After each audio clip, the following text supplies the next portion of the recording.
Okay. Good afternoon.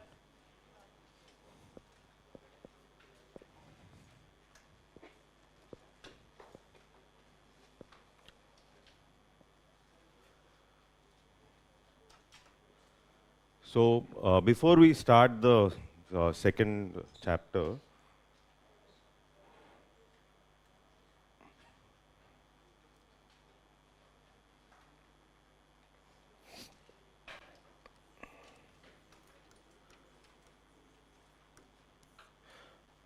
okay.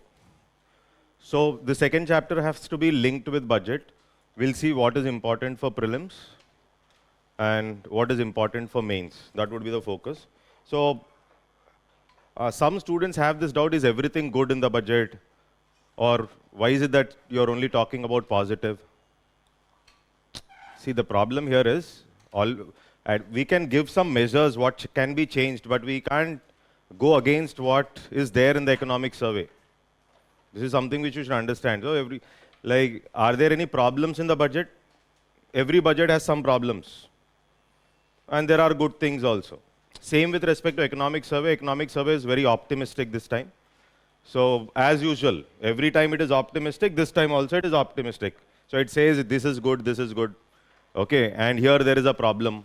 And problems will not be highlighted, obviously. So, these are common things. So, suppose if I ask you, what are the things that you find good in the budget, as per your logic goes? Can you give me some 5 or 6 best things which you think is really good in this budget? Got the question? 5, 6 things which are really good in the budget, which you think they are good.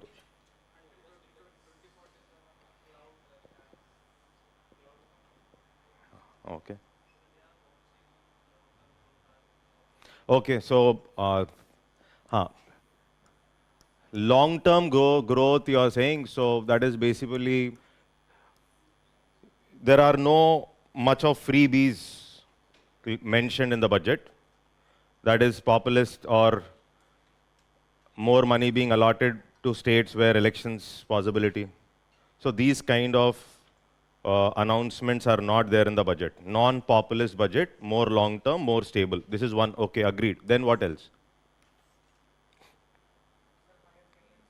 Okay, so higher capex. Okay, so if I look at effective capital expenditure. Okay, effective means capital expenditure of the central government plus grants given by the center to the states for capital purpose. Everybody knows this?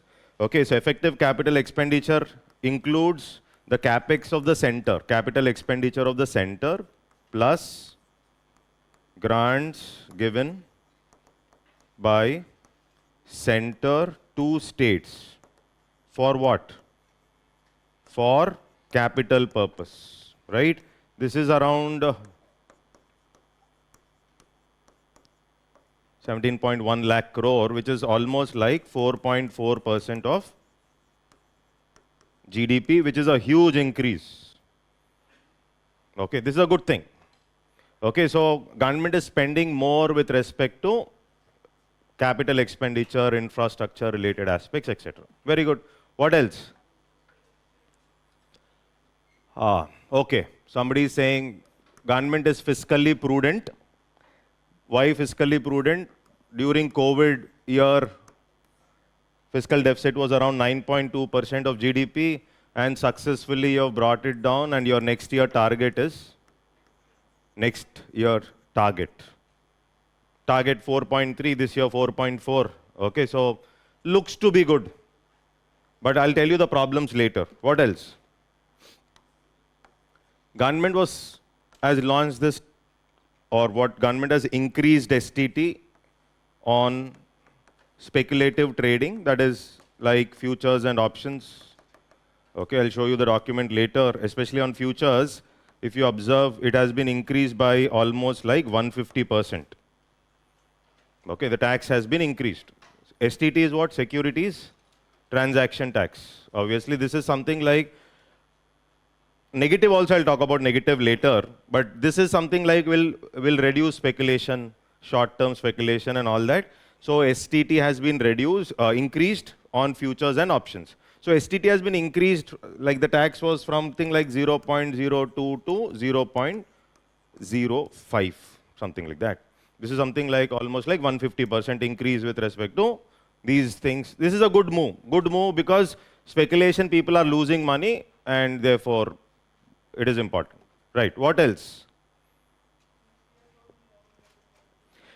Only don't think only about the taxes. TCS was reduced, agreed. If you buy a foreign package, tour package, okay, the TCS has been reduced, agreed. And also liberalized remittances scheme, some measures have been brought in, like LRS. LRS is a scheme. Okay, if you are spending on health and education, the tax which you pay has been reduced from 5% to 2%. But that is not like a significant thing. So I'm asking significant. I'll come to those. These are minor. Minor means okay, fine. Okay. Immunity from non-disclosure of foreign assets. Okay.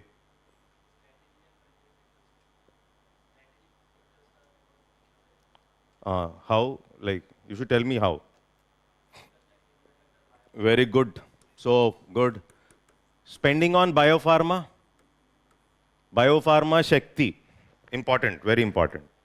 Of course, you look at it from science and technology perspective or look at it from economics perspective, whatever it is. But Biopharma Shakti, important program. Then there was a focus on MSME. I'll talk about it. MSME, micro, small and medium enterprises, TREADS platform, okay? So these are all there anyhow, but significantly what? One is CapEx is significant, STT is significant, STT. Deficits, government seems to be that, okay, deficits are coming down, but here I'll talk about this later. What is the problem with respect to this area? So what can be way forward, we'll talk about it. But what else can be thought like? What are the other good things? MSME trades, I'll come to that, yes. Okay, banking reforms was there. Okay, so banking reforms, they have suggested banking reforms, okay, or rural electrification corporation, these things they were trying to bring in some reforms, etc. All that is okay. Significant, I'm asking. Significantly, what do you see? Energy security. Okay. Okay.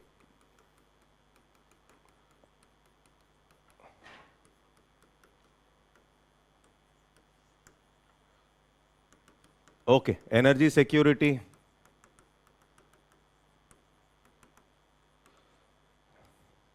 Critical minerals, okay, focusing on reducing BCD. BCD is basic customs duty. Basic custom duty. For example, lithium ion batteries, etc. So these areas, there was a tax reduction, etc. So this shows government is working towards kind of a long-term perspective, etc.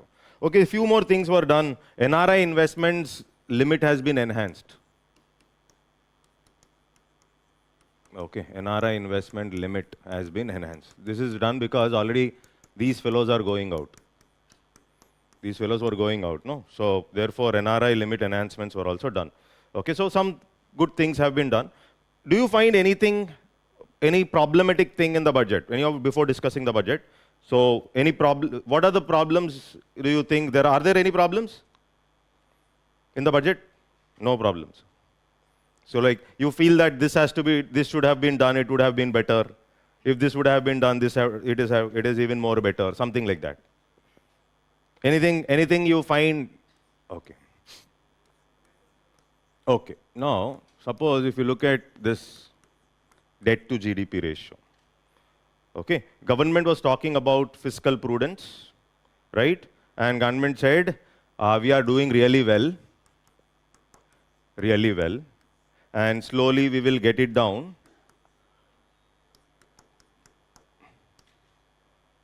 Okay, we'll get it down slowly. This is central government. And government is saying we are fiscally prudent, but the problem is with the states only. Okay, this is how government was talking about debt. Okay, but if you know Fiscal Responsibility Budget Management Act, heard of this? What should be the FD targets generally?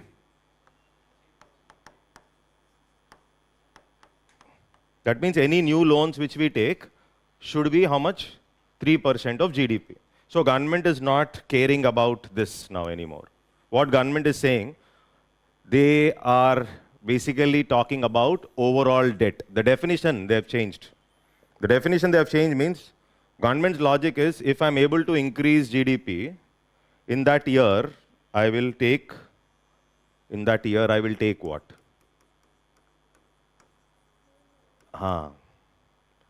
Government is not talking about 3% of GDP. Government's FD is around 4.3, 4.5, 4.6. This is how it is. So government, instead of reducing, government is saying I will not reduce borrowing, but government is saying we'll get down our overall debt, central government's debt, overall debt, we will get it down to 50% by 2030. That means you're playing on the denominator. That means you're playing on the denominator means if you take more, if your GDP is increasing, that year when the GDP goes up, we will borrow more, irrespective of breaking this. This is a number game. Of course, you will not write like that in the exam. You will not, this is a number game. Okay, you will not write like that, but probably new loans should have been capped at a rate of 3% of GDP as per FRBM, which has been neglected, and government is coming up with a new definition of debt to GDP, which it wants to reduce it to 50% in the next few years. Okay, the problem here is this shows that whenever the GDP numbers are going up, government will eventually end up borrowing more. So my GDP number is high, therefore I borrow. So this is what government is talking about. I hope you're able to get this. This is one problem which problem means yes, some reform can be brought in here. Anything else? Okay. Of course, this income tax, of course, this budget, nothing was done. Okay. Now you may say, why should it be done? Okay, so there are many things here. One, if you know income tax, one is the standard deduction is constant for the this is for the salaried employee. Salaried employees. Yes? Standard deduction is 75,000 if you know. Okay, so standard deduction has not been changed for the salaried employee. And rebate as it is, they have already done it last year, and therefore they have not enhanced anything with respect. Why should they do it? Because income tax is almost like more than which tax? Corporate tax. Let's say if corporate tax approximately is 9.5 lakh crore. So who pays income tax?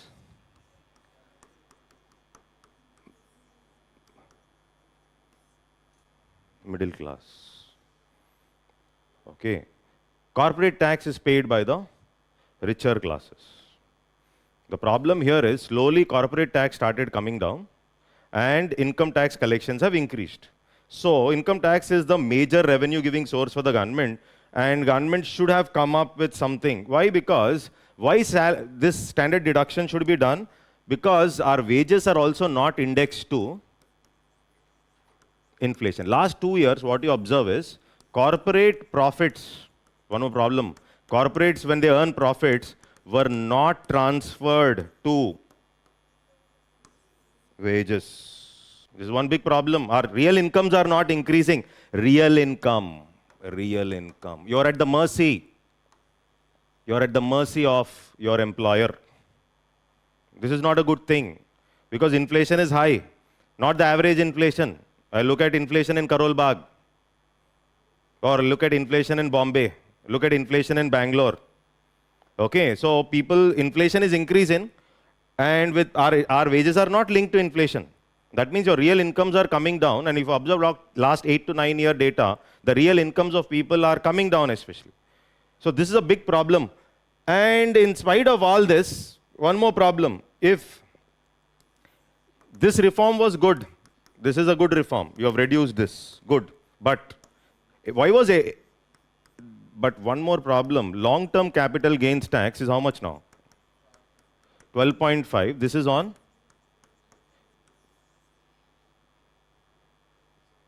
equity. Okay, on real estate, 20% without, 20% with indexation, 12.5% without indexation. You know this? Last time there was this discussion of indexation. Okay, so 2004, around STT was introduced. And whenever we used to pay STT, we need not pay long-term capital gains tax. So the middle class, if they want to save something somewhere, this is the problem actually. I want to save. You have to enhance my savings. But you're not enhancing my savings. Rather, I'm paying 12.5% tax, which is not okay. Which is not okay. Eventually, you have to get it down to zero. Because you're already paying what? Increase STT, very good. Increase STT on F&O. But long term, if I want to create wealth, whether it is equity, whether it is real estate, the taxes should be low. Only then the middle class will be able to save something and move from the clutches of that middle class. Otherwise, that segment will be there only. This is one big problem. So one suggestion can be, eventually, this LT, long-term capital gains tax, should be brought down to from 12.5 to 0. Singapore, 0. Switzerland, 0. Dubai, anyhow, 0. Okay, so that means staying in India, the common man is not able to create wealth. This is a big problem. On one side, wages. On the other side, when he saves and invests, also there is a tax. So this is not looking good in the budget. Is that okay? So if I look at one more important observation in the budget, which requires something more important, is the health expenditure. Okay? So don't think I'm critical. When you're writing way forward, it should be in a very mild manner. Got the point? These are all true, but at the same time in a mild manner. It's not that government is not doing well. Government is doing well. But at the same time, there are areas where improvement is required. Definitely required. For example, when I look at health expenditure, National Health Policy tells you like you have to spend at least, okay, and government's health expenditure in the budget is almost 2% of their budgeted expenditure. 2% of their budgeted expenditure. Are able to get this? How much ever I'm spending, it's only 2% of it. And it is way below. Why? Because in India, public health infrastructure is very bad. COVID has made us understand that our public health infrastructure is hopeless. And by subsequently, year after year, we should have improved our spending into creating better health infrastructure, especially the government hospitals. But there is a neglect here, hardly 1.3, 1.4%, okay, so of GDP. So you fall way short of this national health policy. This was national health policy around 2017, national health policy target 2.5. And we have not increased our spending. I hope it is clear. So this is one area where there is a problem. Very visible problem. Income tax also some discount, some standard deduction. Instead of 75,000, 1 lakh, then the common man would have been happy. Okay, inflation is increasing. Of course, or you're not giving deduction in income tax, then at least when you save, there should have been deduction in the long-term capital gains tax by increasing STT. STT you can increase, there's no issue because STT is all for speculation. But creation of asset, where do I save then? Where do I save? Tell me. Either real estate, or gold, or LIC, or equity, or mutual fund. Everywhere there is capital gains tax already. And above this capital gains tax, that to long term, there is a trouble. So this is a problem, health and this mainly. Anything else you find?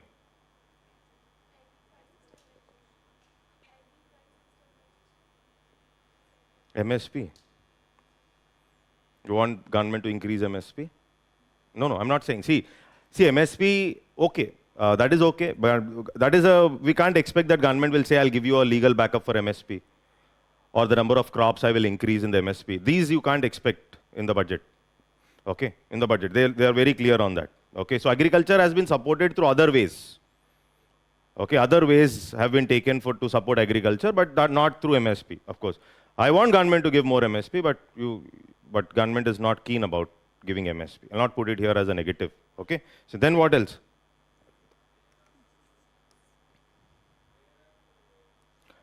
Rarer, okay, that is C. And government claims that, see, if you observe, government claims that states, you are not fiscally prudent. So government is saying, states, you are very bad. Yes, that is true, we are bad. We spend a lot on unconditional cash transfers. Okay? And yet, government says in the economic survey and even in the budget, still states were able to go ahead with proper capital expenditure, 2.4% of GDP there. Okay, capital expenditure. That means they're building assets. And government takes credit that it is because of we giving those long-term loans which are interest-free. Long-term interest-free loans, 50-year. Heard of them? Long-term 50-year interest-free loans to the states, which will help the states and which have helped the states in spending on infrastructure in spite of having bad balance sheet because of their unnecessary unconditional transfers and cash spending. Now, one more problem is, why can't this be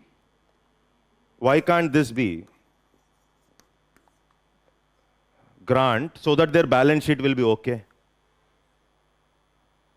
Are you able to get this? Suppose a state is spending on capital expenditure, okay? So you can incentivize states based on their spending. Suppose a state is spending 100 crores on capital expenditure, 50 crores on capital expenditure. Why can't you give 50 crore grant?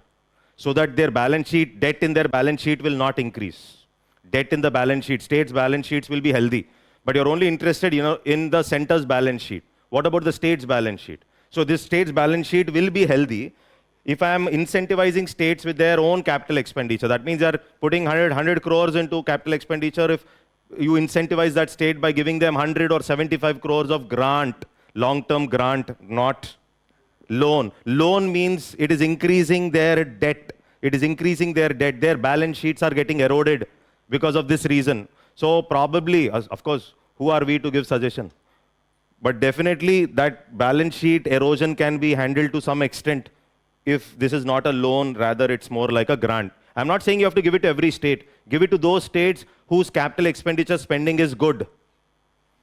That means you're spending more on capital expenditure, your fiscal prudence is there, so I incentivize you with sufficient amount of grant rather than loan. Okay. One more problem with the center. Problem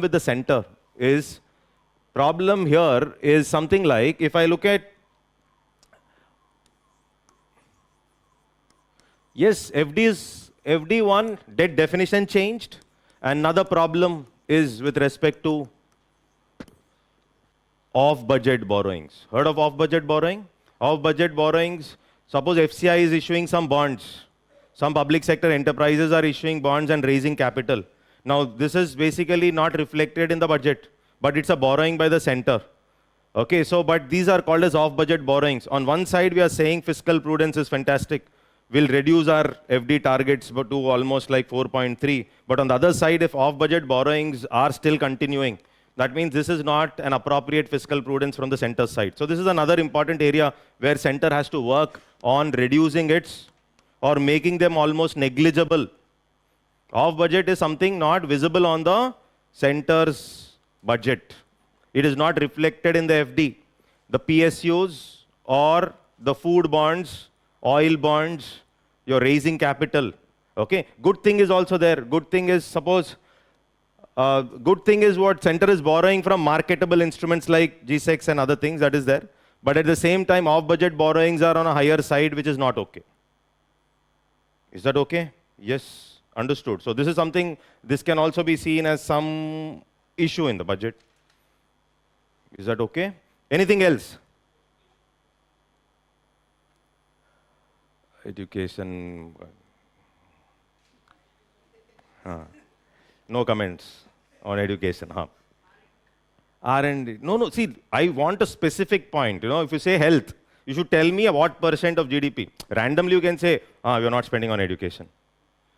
Okay, so randomly we can say you're not spending on education or you're not spending on medicine, health. But I want a specific point to tell that there is a problem here. I think you're getting, suppose center, in the whole economic survey, they're saying state's balance sheet not okay, state's balance sheet not okay. So many states are like this. I felt very bad. Like always you're saying states are not okay, states are not okay. But the problem here is, then what are you doing to support the states in terms of grants? You're saying, yes, loans you're giving long-term. Loan is a debt, obligation is there. And states cannot borrow more than 3% of their GSDP. As per what? FRBM. Already these guidelines are already there. My hands are curtailed. I can't borrow. If I borrow from outside India, I have to take your permission also. So there are a lot of constraints on my head already. Okay, so on top of it, now when you're saying when I'm building infrastructure, then give me grant if I'm doing well. Is that okay? Rather than a long-term loan. This is what I think till here it is clear. Okay, so some issues with respect to cryptos, and nothing was discussed with respect to crypto. If you trade cryptos, virtual digital assets, suppose earlier there was this discussion about, what is that? Non-fungible token. Previous UPSC question. That means you can convert a music instrument, my notes, or your economic survey explanation into a digital asset, and you can sell. This is what is digital asset you can sell. Or if I'm selling a crypto, is crypto legal in India? Is there a tax when you sell? Straight you come. When I do a crypto trade, immediately you say pay. Then why is it that government is not talking about virtual digital assets? Creating a platform where all the rules and regulations are clearly prescribed about the virtual digital assets. You're saying they are legal. They're not illegal.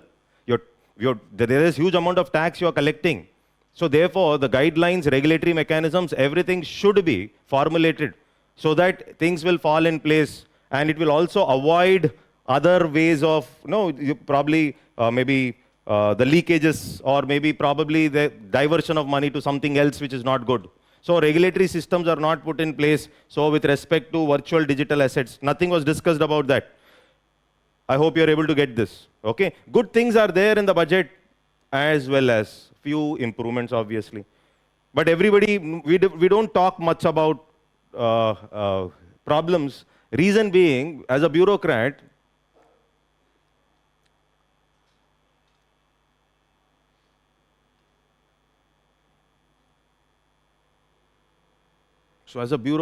basically, we have to focus more on the positive, optimistic. No? Bureaucrat is optimistic.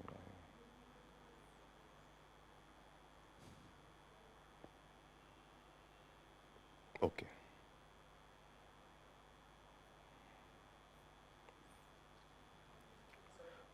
Yes. Fine. What is the? What is this feedback means? Budget is good. So if you ask me what is the overall feedback of the budget, so that budget is good. What is the problem in the budget? Okay, media. Bureaucrat should say yes, budget is fantastic. As a teacher, I should actually at least I have the scope to tell you these are the problems in the budget. As a bureaucrat, you don't even have that freedom. Okay, so you can't say health you should have spent. You can't say that. At least as a teacher, I'm trying to tell you, like, these are the issues, do something here. But you don't even have that freedom. So budget is overall okay. See, I'm not saying budget is bad again. See, budget is decent, long-term, and good. No issues in the budget. Okay, but some were asking, what should I do with respect to way forward? Like yesterday, one boy was asking, sir, you're saying everything positive. But everything positive, but there are some negatives also, no? Negatives are there, but overall negative, I'll check 5, 6, which I will write it in the way forward. That's all. I hope it is clear. Good things and bad things go together in any budget. Nobody can be satisfied completely. Everybody, all sections of the population cannot be. See, whenever discounts and schemes are given for the poor class, middle class feels bad. Yes? Feels bad? Yes? You say freebies, no? But the capitalist also takes a lot of concessions at the top. Huge concessions at the top. The top segments, huge concessions, tax deductions, tax concessions are given at the top. Okay? But you don't feel bad there, because unless that is given, you know that middle class will not get jobs. Okay, so you're happy about that. And at least the lower segments, to stop the rebellion among them. That means tomorrow if you don't give them schemes and other things properly, freebies, tomorrow they will revolt. This is also a problem on the other side. So middle class has to be happy, means you have to appease the lower segment so that you stop the revolt there. And also, anyhow you're okay with the capitalist being given all the benefits in terms of tax concessions, because you know that if that is not there, you will not get jobs. Neither Adam Smith nor Karl Marx. Okay, so Adam Smith at the top, Karl Marx. Middle class is like a sandwich between. Okay, so on the one side Adam Smith, on the other side Karl Marx. So you don't take care of them, they'll revolt. Therefore freebies, concessions at the top. So only solution: don't look for jobs, middle class. Is it possible? Not possible. Not possible. Very difficult. Therefore, change means very difficult. So come up with a budget which will satisfy all. Not possible. Either my budget will be focusing on the top so that job will get created, discounts will be given at the top. Or budget will be focusing at the bottom so that unrest will not be there. I will win elections. These are populist budgets. This is how budgets are always there. Any budget, it has to fall either. Except the last time budget, to some extent, middle class was saying, oh, middle class, listen, I'm giving you a rebate of 12 lakhs or 12 lakhs 75,000, including the standard deduction. This is what they did. Okay, so that middle class, why? That is not for the middle class. That is because they wanted C, consumption. Consumption. Because consumption increases, then only GDP numbers will be okay. So consumption has to go up, there's no other option. I think it is clear. Understood? No. So this is what every budget will fall in any of these. So don't break your head. Before elections, bottom segments are very important. Got the point, right? Okay, fine. So here, three kartavya here, first, second, third. We'll briefly do it because we have to do economic survey also. Because we'll focus on the second chapter primarily. So this is basically, if you observe, first kartavya is about growth. Why growth? If there is growth only, you can fulfill the aspirations of our people. Simple logic. Why? More growth, more employment opportunities. More employment opportunities, more skill development programs government launches, reap the benefits of the demographic dividend. All that is possible, okay? And these benefits are not for a certain segment of the population. It is for everybody. That is why it is Sabka Saath, Sabka Vikas. It's not for a particular segment of the population. This is for everybody we are focusing on. This is what the budget is trying to tell you. Then why in the first kartavya it is sustain economic growth? Because you have to build resilience to volatile global dynamics. First of all, if you want to do this, you need to have growth. As simple as that. That is the reason every time budget says our growth is going to be, our growth would be 7%, 6.8 to 7%, etc. This is what you observe. I hope it is clear, right? Now, the overall budget is around 53.3 lakh crore. You know this. So here, basically, if you observe, the revenue receipts around how much? Around 35 lakh crore. Okay, revenue receipts are around 35 lakh crore. So government has to borrow around 17 lakh crore. Borrowing around 17 lakh crore. This is something which you should understand. So government has to borrow around 17 lakh crore. Effective capital expenditure is 4.4% of GDP. This is around 17. Effective capital expenditure is this is high, no doubt about it. Why? Because if I have to compare with earlier period and the estimate here, so this is 4.4% of GDP which I was talking about, which is a good thing, very good thing in the budget. That means government is showing some focus that I will spend money on infrastructure. Is that okay? So that is a clear indication that we are spending money on infrastructure. Okay. Is that clear? So now in prelims, one is you have to observe the trends. Okay. Now, when we look at fiscal deficit, these are only targets, formula I will write it separately. So in simple words, what is fiscal deficit? It is nothing but borrowings of the government in one fiscal year.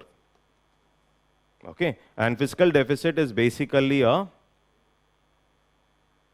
flow concept. Flow concept means something that is measured over a period of time. Here it is annual basis you're saying. Okay, fiscal deficit is a flow concept. But government is talking more about the stock concept. What is the stock concept? Public debt. Government is talking more about debt to GDP, and government has a benefit. It can increase its current borrowing. But at the same time, if I can increase my GDP numbers, I will be able to get my GDP, overall debt, as a percentage of GDP to almost like 50%, in spite of my current borrowings going up.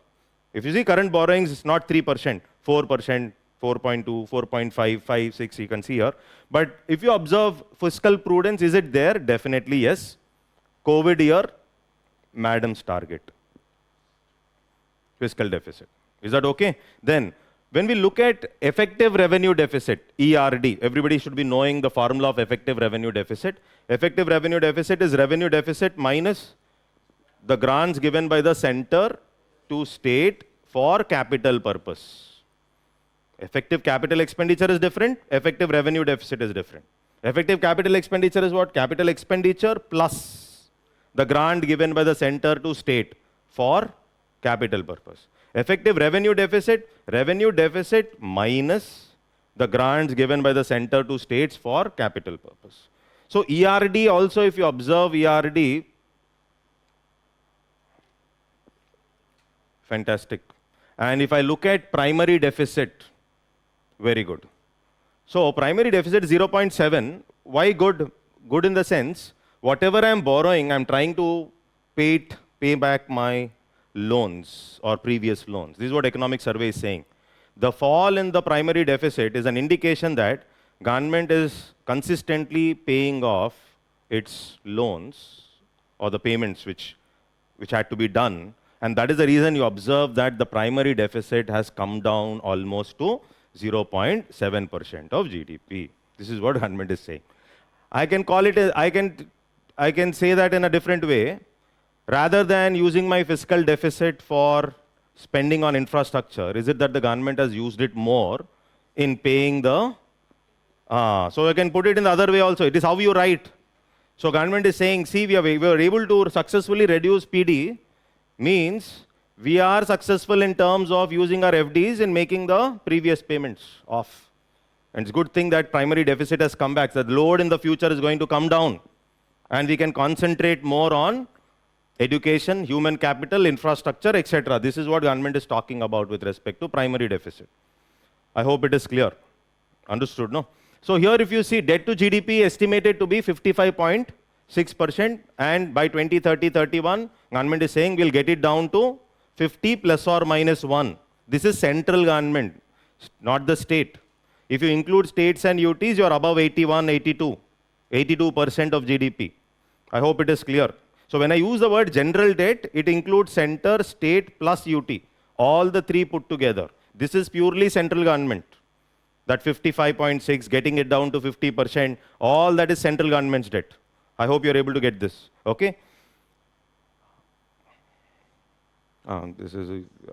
This if you observe, rupee comes from what I was talking about. 11.3 lakh crore. So I want concession in my income tax. Okay. So we are the major contributor. So therefore some concession, because this is increasing. Last year it was 20. Now you are saying 21%. And after income tax it is corporate tax, and then you have GST.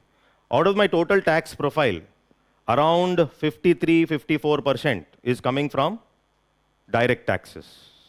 Are you able to get this? 53-54, government is talking at 55.6 now, coming from direct taxes, and rest is coming from indirect taxes. I hope it is clear.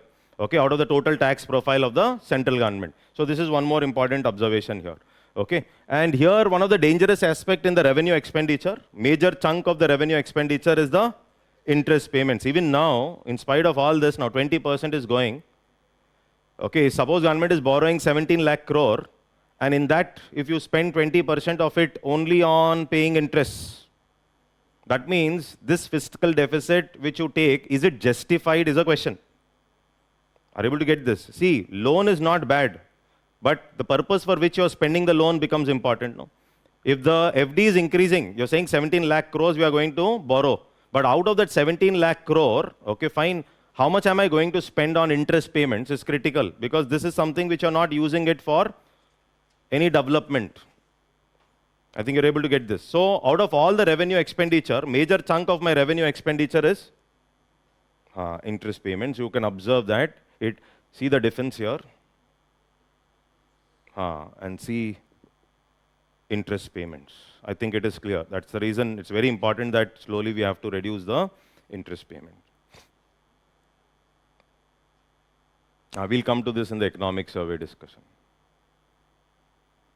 Okay, this is total transfer to states and UTs. So government is saying total transfer to states and UTs.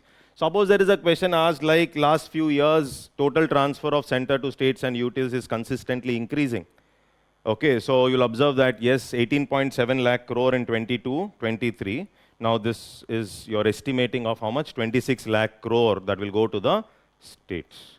Are you able to get this? So this is a upward moving trend which you see when it comes to the total transfer to states and UTs.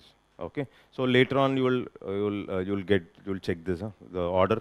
And government has accepted the recommendations of 16th Finance Commission to retain the vertical share of devolution at 41%. This was also done in the budget. They said yes, 41%. So from the divisible pool of the taxes. Okay, so devolution is around 41%. Few important areas only we will touch and we'll get into the economic survey discussion. Okay, the first thing here is biopharma. When I look at biopharma, India is good with respect to making something called as generic drugs. But we are not so good with respect to biologics.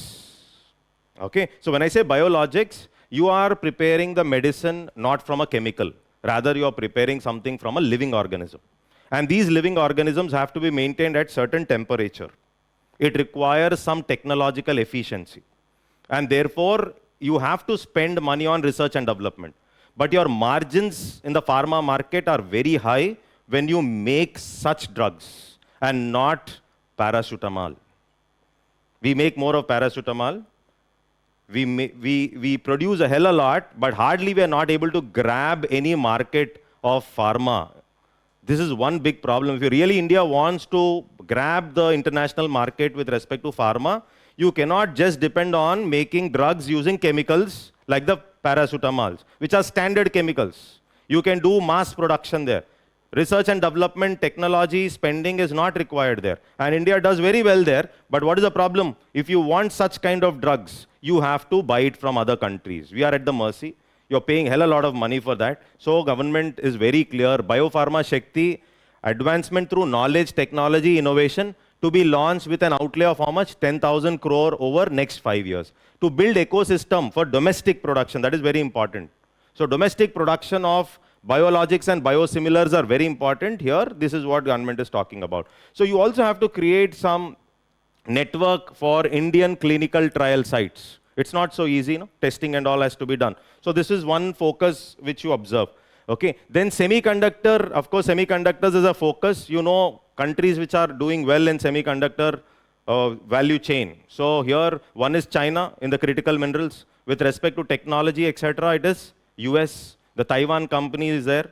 Okay, so hardly India has a very less scope when it comes to semiconductor, and you observe that there's a focus on semiconductors here. Okay, so when we look at critical minerals and rare earths, support will be provided to mineral-rich states of Odisha, Kerala, Andhra Pradesh, and Tamil Nadu to establish dedicated corridors for mining, processing, research, and manufacturing. Okay, these are factual. I'll go fast because in respective classes you'll come like there will be discussion. No, agriculture means you'll talk about what is there in the budget. Okay, so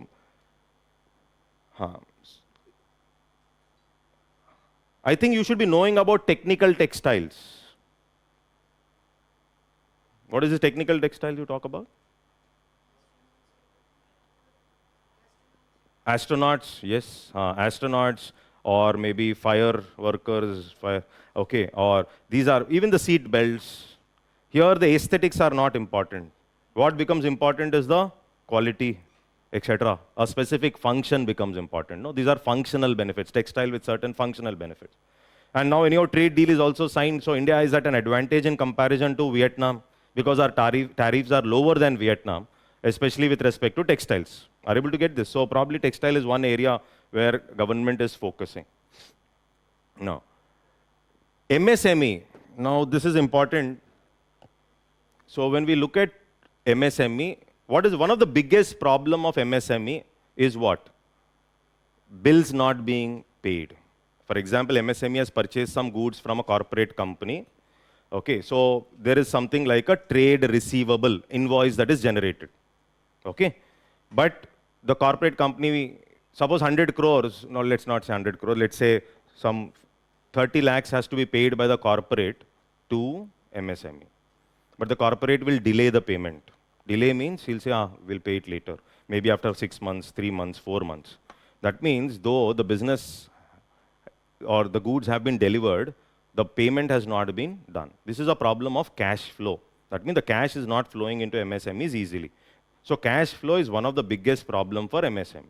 That is the reason government, one of the platform that was created to handle this is the TReDS platform. What is the TReDS platform? Trade Receivables Discounting System. That means this invoice which is generated can be discounted.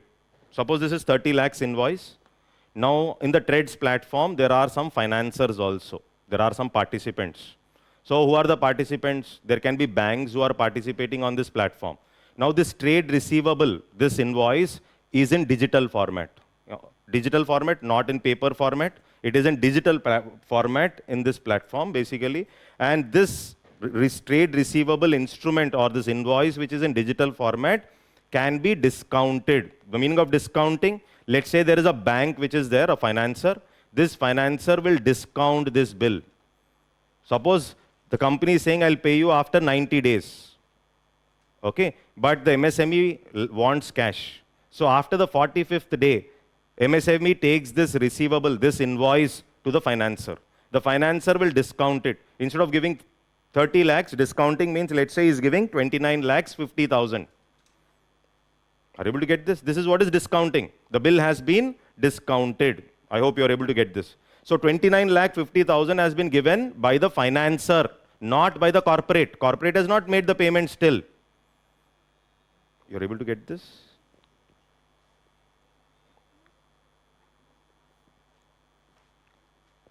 Simple logic, very simple way to understand in the budget.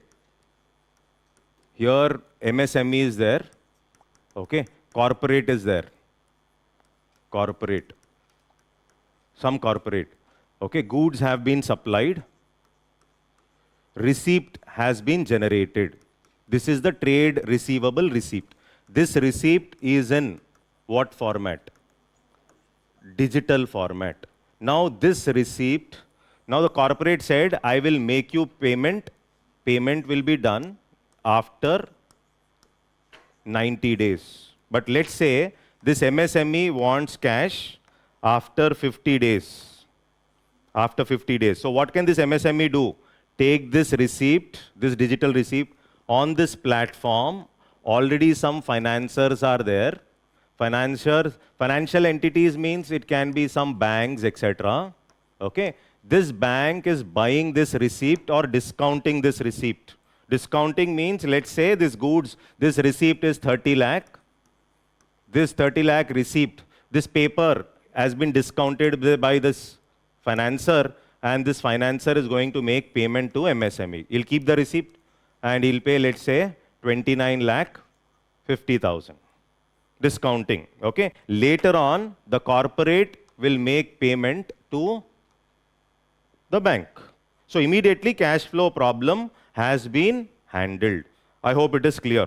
So now in the budget, they said all central public sector enterprises, government enterprises will be listed, will be there available on the TReDS platform. That means they will also issue receipts, invoices to the MSME in digital format. I hope it is clear. Is that okay? Understood? Okay, so this is what is the TReDS platform. So in the budget, what did they do? One, in the budget, equity funding. Equity funding. Around 10,000 crore in the budget. Okay, this is one. Second is these receipts. They said these receipts can be used as asset-backed security. Till here is it okay? These receipts can be used as asset-backed security. So three things are done. First thing, all central public sector enterprises are now there on the TReDS platform. That means they will also issue receivables in digital format. This is what it is. If they are buying anything from the MSME, right? Second thing in the budget is equity funding. Equity funding means what? Government will set up a financial entity. Government will not directly put money into the MSME. It will identify some good MSMEs which are doing well, good MSME. And government will buy through this entity, it is creating a fund, a financial entity, it is a fund has been created. A fund has been created. It is not government directly buying. Government will not directly. Government has a lot of other headaches. So a separate financial entity has been created by the government. And this financial entity will buy equity in this MSME, good MSME. Equity means what? Share. By giving them what? Cash. How do you buy share or equity in a company? By paying what? Money. This is good. Why? Because debt means you have to keep on paying interest. That is a headache for MSME. So government said equity funding is better. So they said 10,000 crore we will put in such entities. We'll identify some MSMEs which are really doing well and we will put the money back. That is, government through that financial entity will push money into MSME, around 10,000 crores we are putting in. And we will identify, buy equities in these MSME, give them cash, give them money. For that, a separate fund. This is also mentioned in the budget. Are you able to get it? Is that okay? This is one more thing they did. Third, receipts. These trade receivables which they are generated, trade receivables. These trade receivables can be used as asset-backed security. What is the meaning of asset-backed security? I can keep this receipt as a security with the bank, you keep that receipt as a security and take loan from the bank. That is what is asset-backed security. You can keep them as, why? Because any of money will come after a certain period of time. Temporarily, you can borrow by keeping this receipt as an asset. This is not discounting. You're not discounting with the bank. Okay. Another one is, the government also talks about a guarantee which has to be given. Why? There is a risk for this bank which is making the payment to MSME. So that means there should be some credit guarantee that has to be done to MSME. So credit guarantee is also done because there's a high risk involved. What if the MSME is not getting payment? So therefore, there's a risk involved for the bank. And to reduce that risk, there is a guarantee that is given by an entity called the credit guarantee entity. So this is something how the trades runs. So to reduce slowly, one is equity and then asset-backed security. So these are the liquidity support, if you observe, with respect to, I think you have understood. One is equity, right? That you should understand that's equity. Okay. Then what is trades? How does it work? All CPSC to be settled via trades. They will also issue receivables, trade receivables in digital formats on the, and then credit guarantee support by this entity to provide guarantees for invoice discounting. So somebody has to give guarantee. Who is giving that guarantee? CGTMSE. This is giving guarantee to the financiers. This is what it is. Okay, so then secondary market introduction receivables as asset-backed securities to boost liquidity. Asset-backed, you can keep that security and take loan. That is what it is. I think, is that clear? Understood, no? So, so this is about MSME. So this again, these are later you see in the infrastructure class, few things are there. So banking system also, some things were done here. So here you can see, there was a high-level committee on banking for Viksit Bharat proposed to comprehensively review the sector. High-level committee was suggested. And there were many things that were suggested here. This is basically to improve the financial health of the banking system, which you see. And you also observe that there is a specific proposal to restructure the Power Finance Corporation and REC, Rural Electrification Corporation. Why? Because power sector is one sector which is going to be significant in the next 5 to 6 years. So for many government schemes which are implemented, these are the entities which are involved. One is the PFC and another one is the REC. So government said PFC has already purchased some stake in REC. And government said we'll come up with guidelines last year. They have not come up with any guidelines. So therefore now they are saying we are going to restructure both of them, PFC as well as Rural Electrification Corporation. Okay, so most of the government schemes which you observe related to power are linked to this. Deepening the bond market. Okay, so one more thing they did here. they plan to introduce derivatives on corporate bond indices and total return swaps on corporate bonds. Now, so here basically to enhance liquidity and acceptability, the government proposes introducing a market-making framework with access to funds. See, corporate bonds, if you buy, okay, you get interest, obviously. The price keeps changing based on the market, okay. Now, for infrastructure financing especially, infrastructure financing, what is the problem? Banks cannot fund. It is better that the corporates borrow from the market and fund infrastructure. Now, how do you create more demand for corporate bonds? One way of doing that is, if there are some derivative instruments, that means I'm not buying and holding those bonds. Corporate bond you're buying and holding is one. You're not holding the bond completely. You're not the owner. If you buy a derivative instrument, you're not the holder. But you can get the gain. For example, you're buying Reliance share derivative. You don't hold Reliance shares. But the price of the share increases. You benefit from it when you sell.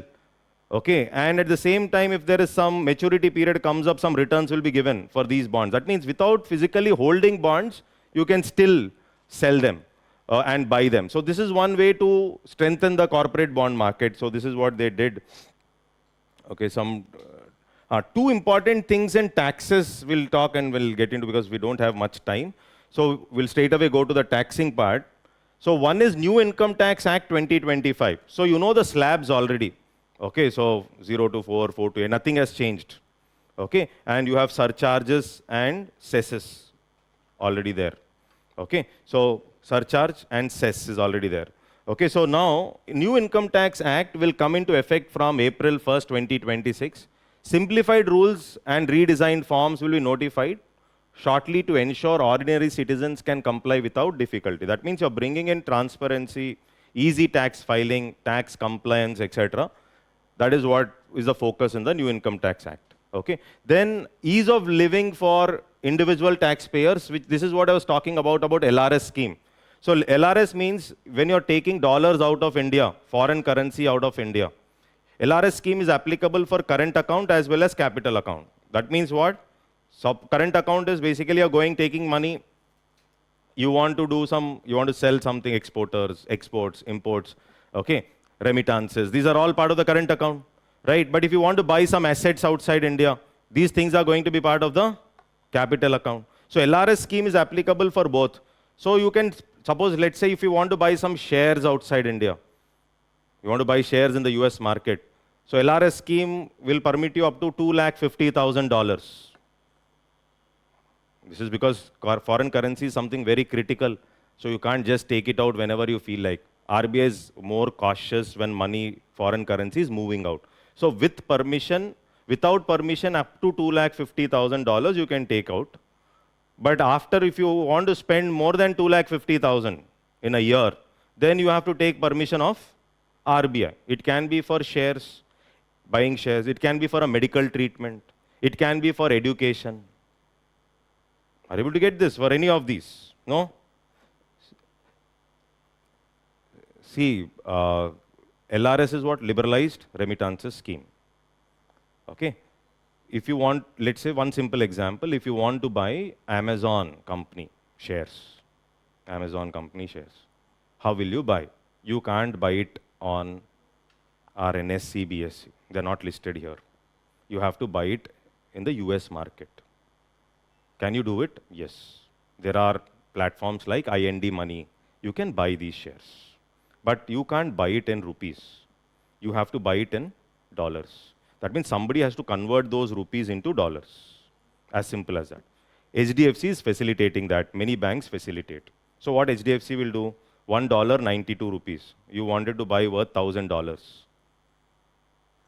Got the point, right? At that rate, you are paying and dollars are given to you. And now you are buying these shares in the US market. You're buying shares means dollars are moving out of India. Simple logic. Dollars from Indian market are moving out. Definitely in the foreign market, there are very good companies. Nvidia is there. You don't have such companies in India. Are you able to get this? So if I want to buy shares of Nvidia or I want to buy shares of Apple, you have to buy it in dollars. So rupees is converted into dollar at the rate that day, and you're buying it in dollar means dollars are moving out of India. Similarly, you're going for a medical treatment. You can't make payments in rupees. You have to make payment in dollars. If you're going on a foreign trip, if you're buying some assets, if you're going for an operation, something like heart operation to some other country to get yourself operated, you have to take dollars. That means dollars are going out of India. Dollars are coming in, no restriction. Dollars are moving out, RBI is very cautious. So there is an upper limit, $250,000 without permission of RBI. You can. What means 7 crores like that. 250,000, there's no trouble. But after 250,000, permission of RBI is required. I think you're able to get this. This is what is about the LRS scheme. For those who don't know what is this, liberalized remittances scheme. So it is applicable for those things which are part of my current account in BOP as well as capital account. Capital account deals with what? Asset and liability. You're buying some asset outside. That is all capital account. Are you able to get this? So what they have done with respect to LRS, tax collected at source and tax deducted at source. TCS is for on sale, tax collected at source. Some company is selling you something, okay? They are collecting some tax and then they will pay it to government. TDS means when they're paying you salary, it is deducted at source and this is paid by the company to the government. One is tax deducted at source, one is tax collected at source. Generally, tax collected at source is on sales. Are you able to get this? Sale. When there's a sale happening, TCS charges are also there.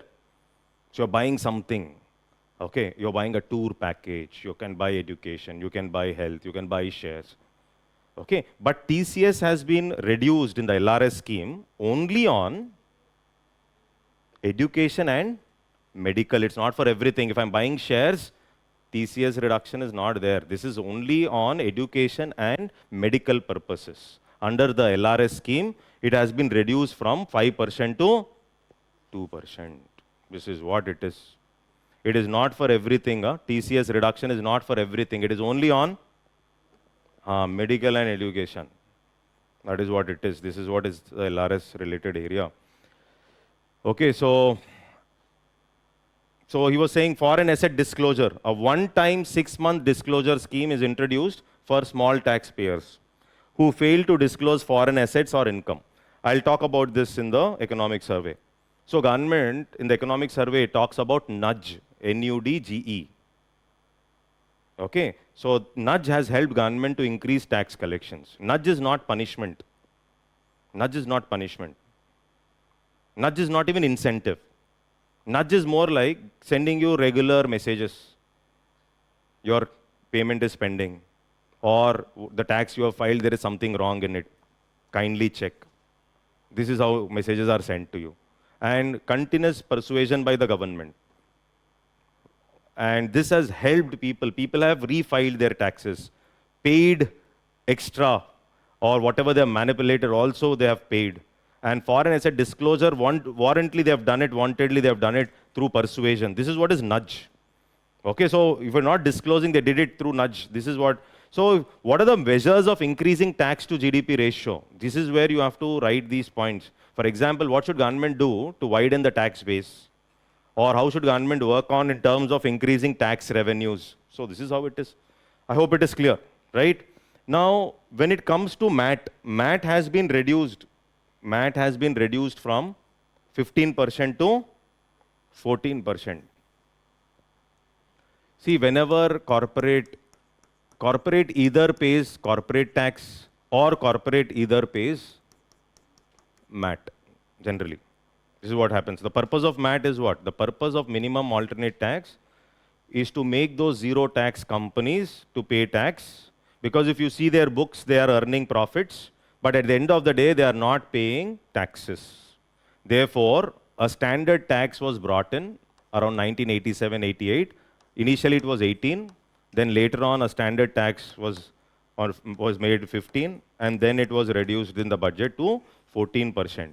14% on what? 14% on the profits which are there in the books, which is called as book profits. So companies can use different ways. Now I'll not explain how companies save tax in the profit and loss account. That's not required in this class. But what you should understand is, suppose the corporate tax liability of a company is 15 lakhs. Okay? And MAT liability is, let's say, 18 lakhs. That means company are able to get this. Okay? So now the company use different ways to save the corporate tax. So you're asking the company to pay a certain percentage of their tax on the book profits. So now let's say the company is asked to pay 18 lakhs instead of 15 lakhs. Instead of paying the corporate tax, because corporate tax is less, you're asking the company to pay 18 lakhs, which is MAT. So how much extra the company paid in this case?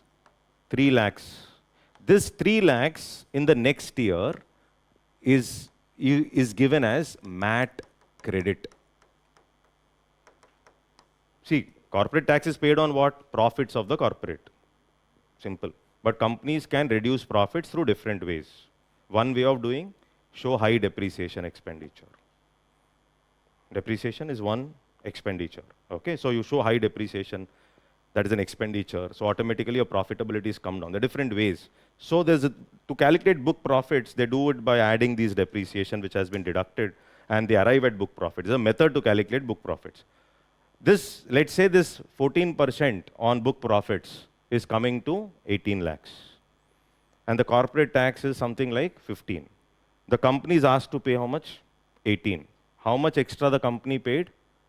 3 lakhs. This 3 lakhs used to be given as MAT credit in the subsequent year. Subsequent year, this 3 lakh is carry forwarded by the company. Carry forward as what?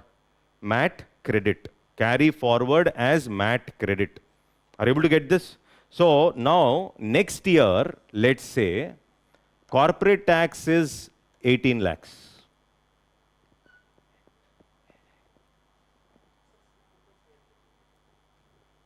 What happened? Okay. See, next year, corporate tax, let's say, next year, corporate tax is 18 lakhs. Next year, corporate tax is 18 lakhs. MAT is coming to 16 lakhs for the company, same company. Which one is high, ma'am? Which one is higher? 18. So company has to pay, company will be obviously asked to pay which one? 18 lakhs. But how much MAT credit is there? 3 lakhs. This is MAT credit. 3 lakhs MAT credit is there.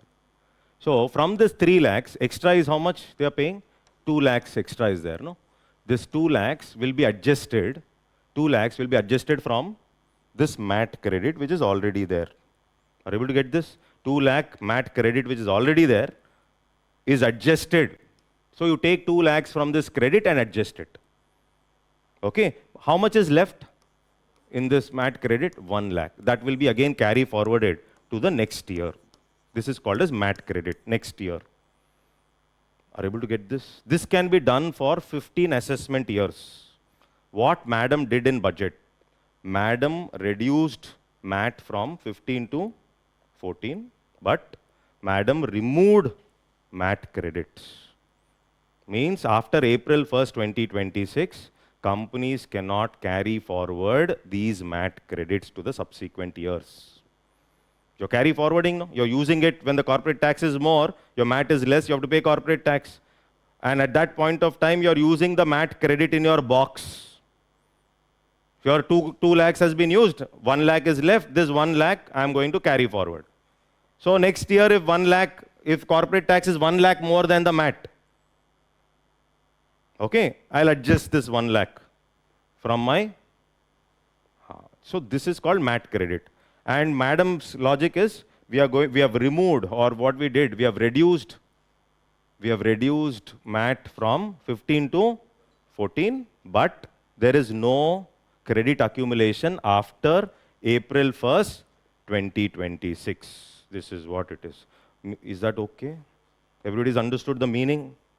Is that clear? So this English is clear now. So now MAT is proposed to be a final tax. No credit accumulation will occur after.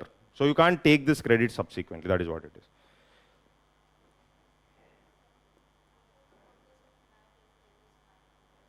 What was the?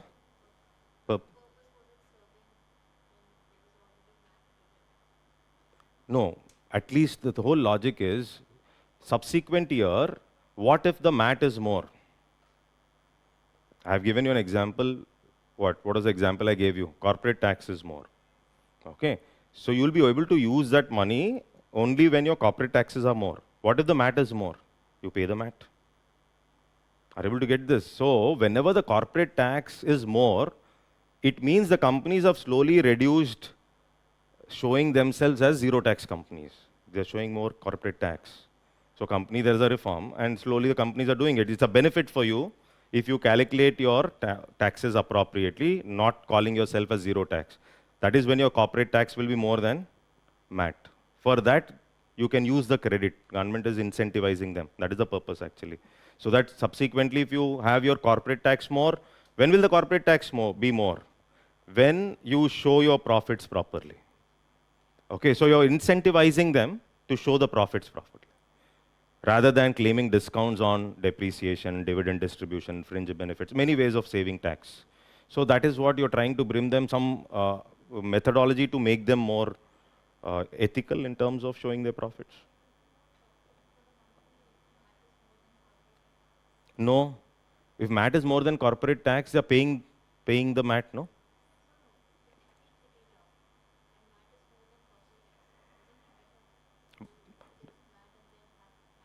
Okay, so it is no, if you tweak data and if you keep the MAT credit, so when you tweak, you continuously, how much can you tweak is the question. Okay, so tweaking is not so easy. There will be audit and other things there. Okay, so it is basically, it's not that I'll keep my tweaking and showing lower profits. Every company can't do it because book profits are clearly visible.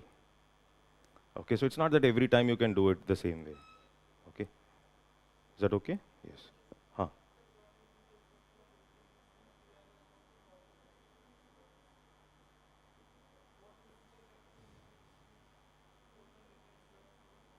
Total return swaps we'll see after some time. See, what is the meaning of total return swap? Total return swap is the bank will buy it back from you. Okay, so it will help increase the demand for the corporate bond market. That much I can tell you. What is the impact? Increased demand for corporate bond market. Okay. Clear till there?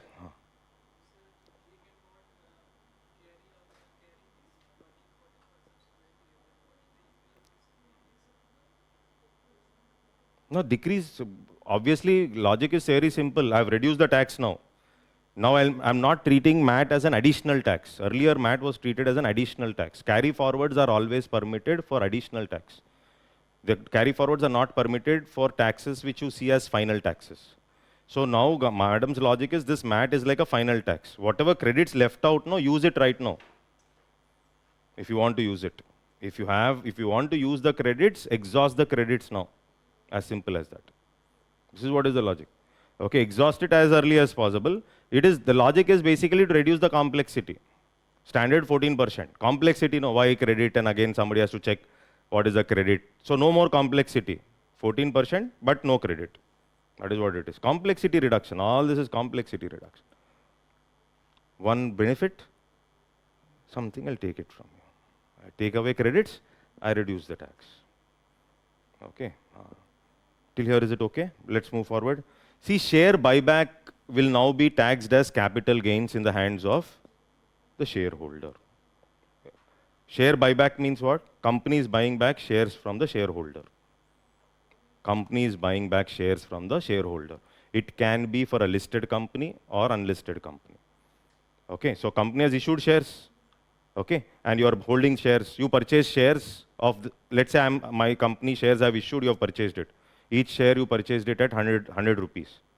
I myself, my company itself is buying back from you. I bought it back from you at 150 rupees. Your gain is how much? 50 rupees. On that 50 rupees, earlier, that 50 rupees was treated as dividend income. Dividend income means it's like income for you. So, if you are in the 30% slab, you will pay 30% of that 50 rupees. Because your income tax slab, your highest slab is 30%, you're in the 30% slab. So you are paying as per your income tax slab because it is treated as dividend income. I hope you're able to get this. In the budget, what they are saying, this 50 rupees which you get, henceforth, will not be treated as dividend income. Rather, you will pay capital gains on it. That's all. If you pay capital gains, what is the benefit? Long term, after 1 year, I have done the buyback. Long term capital gains tax is how much? 12.5 only. So you will pay 12.5% of 50 rupees, which is your gain now, instead of paying 30% of that 50 rupees. No, yes, face expressions are not changed.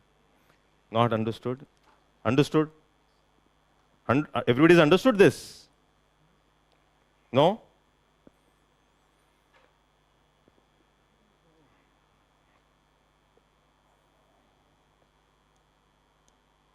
Company, you are what? You are shareholder. Okay? Company, you purchased shares earlier. The same share the company is buying back. This is called as buyback. Company buys back, company is going to pay you some money. Okay? Company has paid you 150 rupees. Okay? Earlier you bought it from company at only 100. This is what I was saying. So as a shareholder, your gain is how much? 50 rupees. This 50 will be treated earlier. Earlier it was treated as what income? Dividend. Dividend, shareholder gets some dividend. Suppose every year you're getting 10 lakh dividend.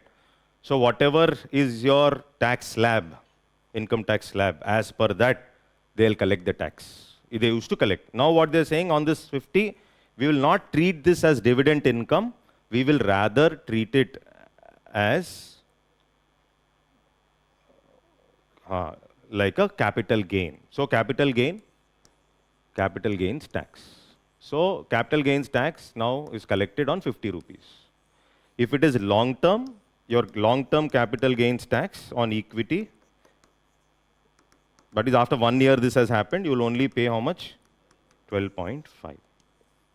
This is what it is. Okay?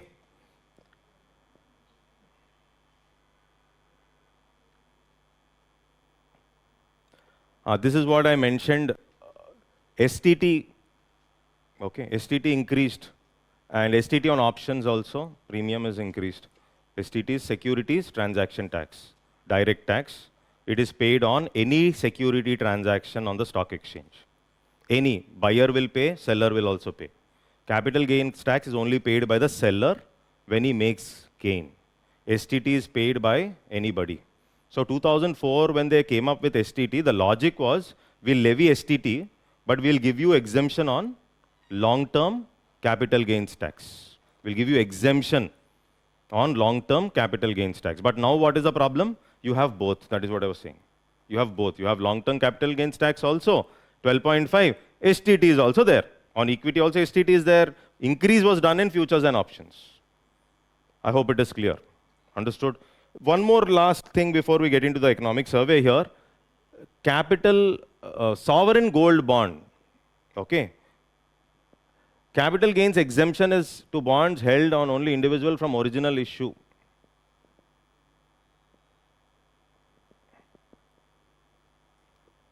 One best way to explain that. There are two people, A and B. Okay. A purchased sovereign gold bond directly from the market directly from RBI. Okay. And what is the benefit of sovereign gold bond? 1, safe, sovereign, government backing. 2, interest. 3, no capital gains tax. Solid benefits. Okay, 3 benefits for sovereign. Purpose of sovereign gold bond? To reduce motivation to buy physical gold. To reduce motivation to buy physical gold, people should put money into financial gold, financial instruments, or money should channelized into the financial system. This was the logic. So therefore, capital gains tax was also not there. But now gold prices have gone up. Okay, so all that is happening right now, you know. So these bonds are basically linked to gold. Gold prices are going up. Right? So now, there is this fellow, B, who did not buy it from the market. He did not buy it from RBI. He purchased it in the secondary market. Secondary market. Secondary market means he has purchased the bond from me. He purchased it from me. This fellow purchased the bond from me. I sold in the market, he bought it from me. A bought it from RBI. Both are going to mature, let's say. Both are going to mature. Maturity period is there for the bond. Okay. On the maturity, somebody who bought it from RBI, there is no capital gains tax after maturity. Gain is there. On the gain, he will not pay capital gains tax because he is the original borrower from the RBI, from primary market, from RBI. But for me now, what budget has made it clear? For me, like I sold it to him, for B, this fellow, on maturity, for him also there is on maturity for him. Okay, so he has to pay what now? He has to pay, B has to pay capital gains tax.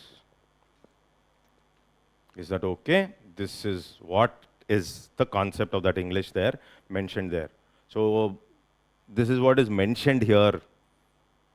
Capital gains exemption is now restricted to bonds held by an individual from original issue continuously until redemption on maturity. So our English looks difficult, but I think what I've explained, I think it is clear. Two people.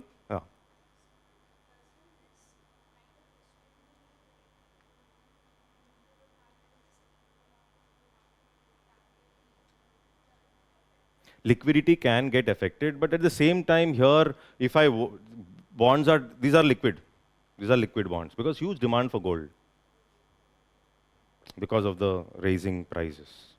This is the right time actually. When the gold is falling, you can't bring such reform. Demand still persists because of the price increase. Okay. Is that okay? Yes. It's taking a lot of time for us, but this chapter, basic custom duty. See, this basic customs duties have been reduced on critical minerals. Important. BCD, see, whenever you look at the taxes, okay, few important things here. One is, so whenever a product is moving, initially comes the basic custom duty. And then comes the additional custom duty or the countervailing duties. Then comes the special additional duties. Then comes your anti-dumping duty. This is how the duties are levied. Okay, so when the product is moving in to India, it is a BCD, basic custom. Then countervailing. Countervailing is levied to offset excess subsidies given by other countries. Other countries are giving a lot of subsidy. To counter that subsidy, you are levying these duties. First comes BCD. And then, so within the state, there are taxes like GST, VAT, etc. So therefore, similar to that, when you're importing from outside, there is SAD. And anti-dumping duty will only come when there is dumping. This is how it is. So most of the important critical minerals related areas, lithium batteries and all that, if you observe, so government is very much focused in facilitating or reducing or giving exemptions on BCD. The duty on monazite is reduced from 2.5 to 0. Okay, so basic customs duty. So this is what you observe with respect to, so exemption on capital goods for manufacturing lithium-ion cells. Lithium-ion cells. So now lithium-ion cells is very important because you're talking about EV revolution. And therefore, the exemption on capital goods, means machines, for manufacturing lithium-ion cells is extended to include those used for battery energy storage systems. These are specific and factual, but definitely helpful. You have to read it once later. I hope it is clear.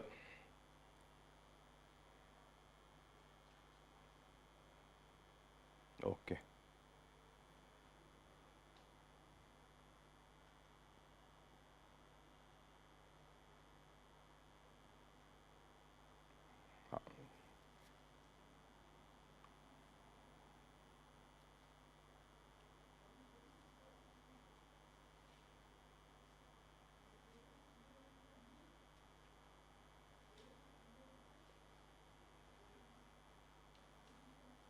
Okay, so later, see I've only put some important data which I can write in the exam. Anyhow, that synopsis is there. I'll also show you the synopsis. And for this chapter, synopsis is sufficient. Though I have picked up some from the original survey, the synopsis, vision synopsis is there. That is more than sufficient because budget, anyhow, budget is also there. Okay, so is that clear? Right. So here, if you see, government is, the chapter starts with this two logics. Government says on one side, public investment. That means 12.2 lakh crore capital expenditure, or overall 17 lakh crore, which is 4.4% of GDP in the budget. This shows that government is very much focused on public investment, very clear. Two, fiscal consolidation. Primary deficit 0.7% of GDP and fiscal deficit 4.4, now in the budget 4.3% of GDP. I hope it is clear. So the topic starts with this discussion. Now government is also talking about strengthening of revenue receipts. So primarily revenue receipts means, revenue receipts will have, what are the components in the revenue receipts? So before, so one, whenever we talk about the budget or annual financial statement, okay, so one is the revenue budget. Okay, and second one is your capital budget. Okay, revenue budget basically deals with two things: revenue receipts and revenue expenditure. Okay, capital budget deals with capital receipts and capital expenditure. Very simple. Okay, and these revenue receipts, you're talking about two sources. Most important is the tax source, and another one is the non-tax revenue receipts. Okay, this is the regular classes, the basics you do.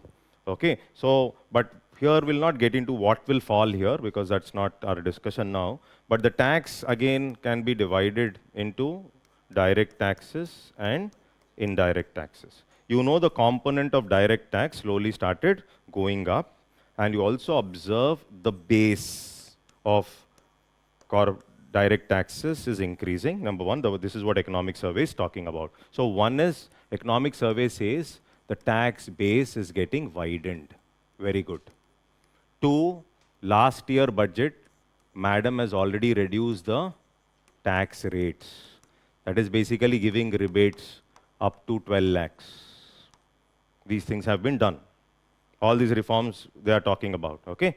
And then, so if you want to increase the tax to GDP of the country, what has to be done? And what did they do? So one important aspect is reducing the number of litigations.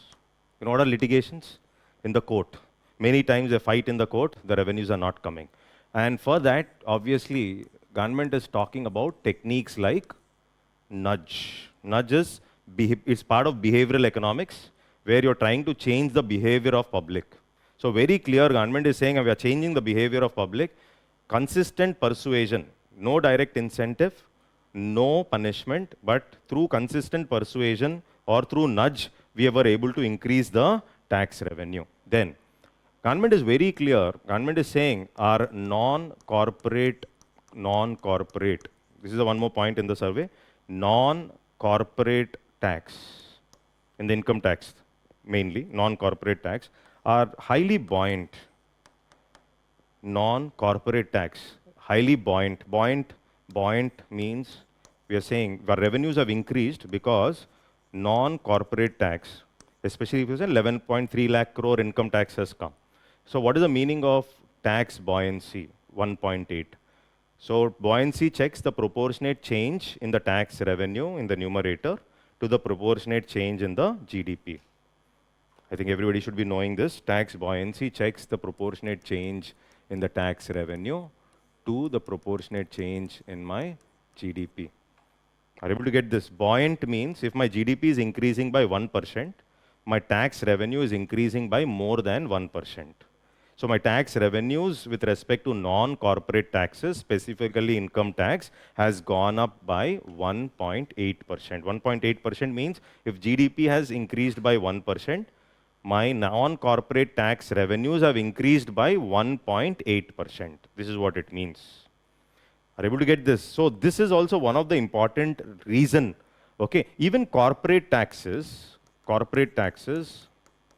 what they say, corporate tax also, the economic survey says the buoyancy is close to 1.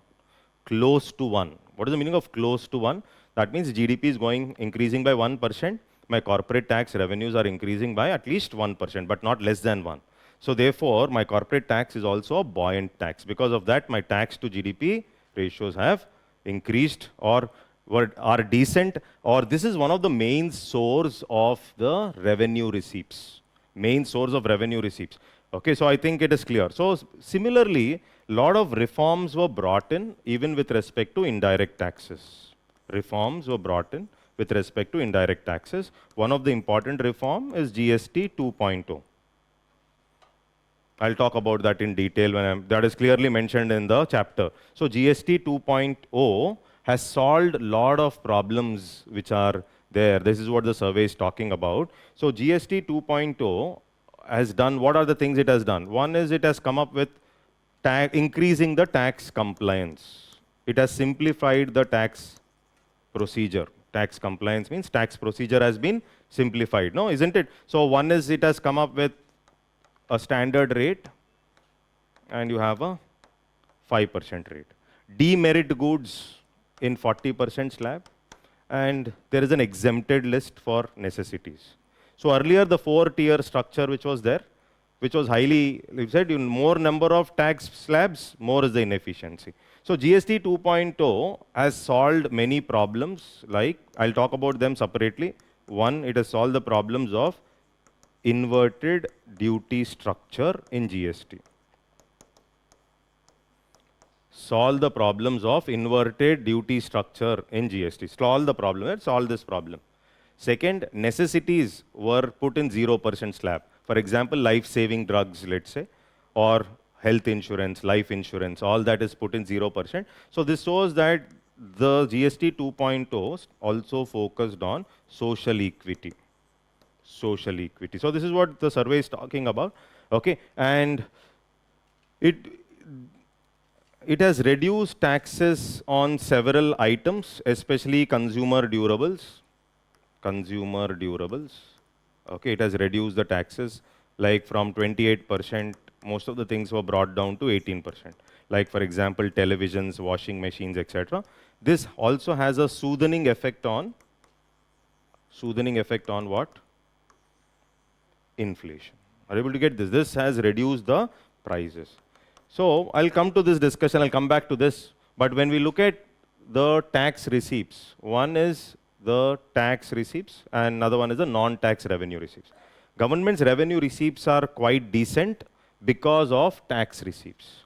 And primarily in the tax receipts, non-corporate taxes, highly buoyant. Non-corporate means I'm talking primarily about the income taxes. Highly buoyant, where the tax buoyancy is high. Are you able to get this? Even the corporate taxes buoyancy is also pretty decent. And there were a lot of reforms here in the GST 2.0. I'll come back to this slide again later.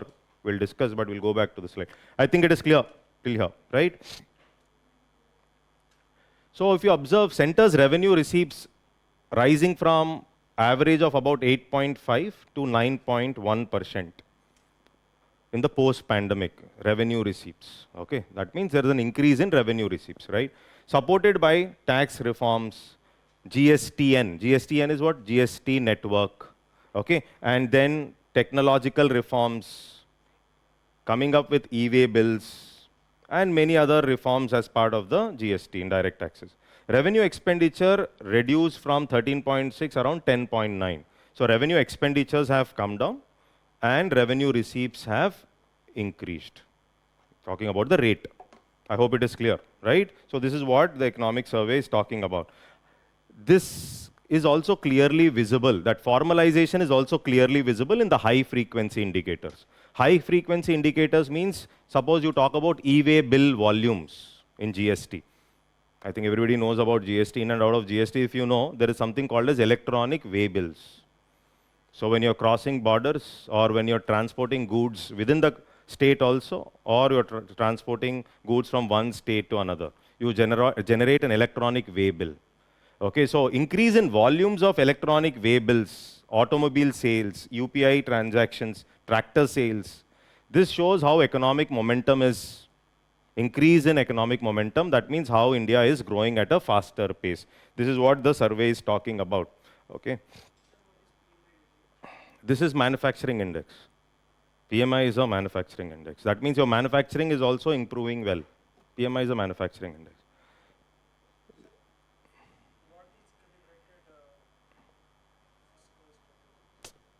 Calibrated fiscal strategy means, first of all, you should be knowing, one is you can follow expansionary fiscal policy or contractionary.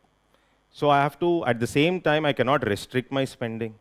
And at the same time, I cannot increase my deficits. This is a rational method of spending. Okay, so that is what it is. Is that okay? Moving forward, you can see here, this is what I was talking about earlier. That is long-term loans given by the center to the states. Long-term interest-free loans given by the center to the states. Okay, so special assistance to states for capital expenditure has successfully incentivized the states to maintain capital expenditure around how much? 2.4. I've mentioned that earlier. I started off, what are the good things, what are the bad things? So there, the states are able to spend at least 2.4% on capital investment, and the central government takes credit. It is because of my long-term loans, interest-free loans, which we are giving to the states. Further, the emerging fiscal trade-offs at the state level. That means at the state level, they're not happy with respect to the state spending. Because a lot of unconditional transfers done by the cash transfers done by the state, center states, we are not happy with that. Fiscal prudence has come down. Yesterday, if you remember, I said both center and both India and Indonesia have a same kind of rating. But our bond yields are higher than Indonesia. Though center is fiscally prudent, but since our states are not so, the impact on our bond yields is visible. This is what center is saying. That means you will have more yield when the fiscal prudence is less. You borrow more, then if you're borrowing more, then there is a trouble. So you're borrowing more means you're issuing more bonds. No? Okay, you're issuing more bonds means bond prices are coming down. Bond prices are coming down, bond yields are going up. Bond yields are high means your borrowing cost is high. Simple. Borrowing cost is high. One reason center was saying is, though fiscal prudence we are following, but the problem is primarily with the states, because states are not fiscally prudent. This is what, there are some problems in the state spending. This is what the economic survey is saying. Then another thing which I have commented, I said government, yes, government is talking about fiscal prudence, but government is primarily looking at debt to GDP as a factor. And central government wants to get that debt to GDP to 50 plus or minus 1%. Okay, so government claims credit about that. The negative aspect I've mentioned already. New loans at 3% only according to FRBM, but now you're not interested in that number of 3%. You're only interested in the overall debt to GDP. You want to get it down from 55.6%, which you're trying to say right now, next year, 55.6 to almost like 50%. That is debt to GDP of the central government. I hope it is clear. In spite of all that, now we claim we take the credit because 3 credit rating agencies have rated India as fiscally prudent. Is that okay? 3 credit rating agencies have rated India as fiscally prudent, and these upgrades are attributed to India's prudent fiscal management supported by continuous deficit reduction. So government takes credit with respect to this. Is that okay? See, this is okay. Let's move forward. Very simple. Once we understand the budget, this is very simple. There's no much of confusion. So few things only you need to remember. All numbers are not important. Yeah. 30-31. That is over. That is 20. That is NK Singh committee. NK Singh is FRBM 2. FRBM 2 NK Singh committee, if you observe, NK Singh committee 2017-18. 18 again there was an amendment done to FRBM. So at that point of time, NK Singh committee recommendations is instead of focusing on FD, primarily you have to focus on debt. And his target is 60%, both center and state put together. Central government target is 40 and state 20. That is NK Singh committee recommendation. But our situation is center itself touched 63 because of COVID and other problems. Center itself touched. Now we are more, center is claiming to be fiscally prudent because we have reduced it to 55.6 and eventually we'll get it down to 50. They're not talking about NK Singh recommendations because after NK Singh committee recommendations, COVID has come up. So because of COVID, we have ended up borrowing a lot in the market. So therefore that 40 is not discussed now. Target for states is also that. The state target is 20% actually. The states have to maintain 20%, but some states have become revenue. Most of the revenue surplus states also have become deficit recently, last year. This is what the economic survey is saying. That means some states which were fiscally prudent earlier are not fiscally prudent this year. And that is the reason the economic survey detailedly discusses that states have to improve their spending. Target is there for the states. Even with respect to gross state domestic, FDs also, states also should not borrow more than 3.5% of GDP. There's an upper limit for the states also with respect to borrowing. Okay? Yes. Clear till there? Okay, now see, this chart, we will see the budget. This is 26, economic survey talks about 26 budgetary estimate. Now it is all about 27 budgetary estimate. Now what we should understand is decomposition of FD of the center. Now what is this decomposition of FD? So if I say my FD is bad, good, how do I tell my FD is bad or good? If I ask you, how do you decide whether fiscal deficit is good or bad?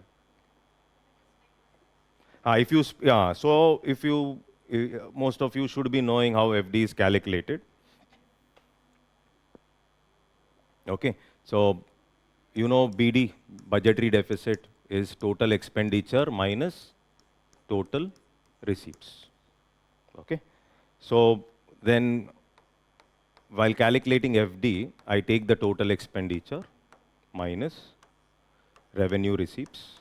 Total receipts includes two types of receipts, revenue receipts as well as capital receipts. In the capital receipts, debt creating capital receipts, which is borrowing, and then you know that there is something called as non-debt creating capital receipts. Okay, so we remove which? We remove this. That is the borrowing.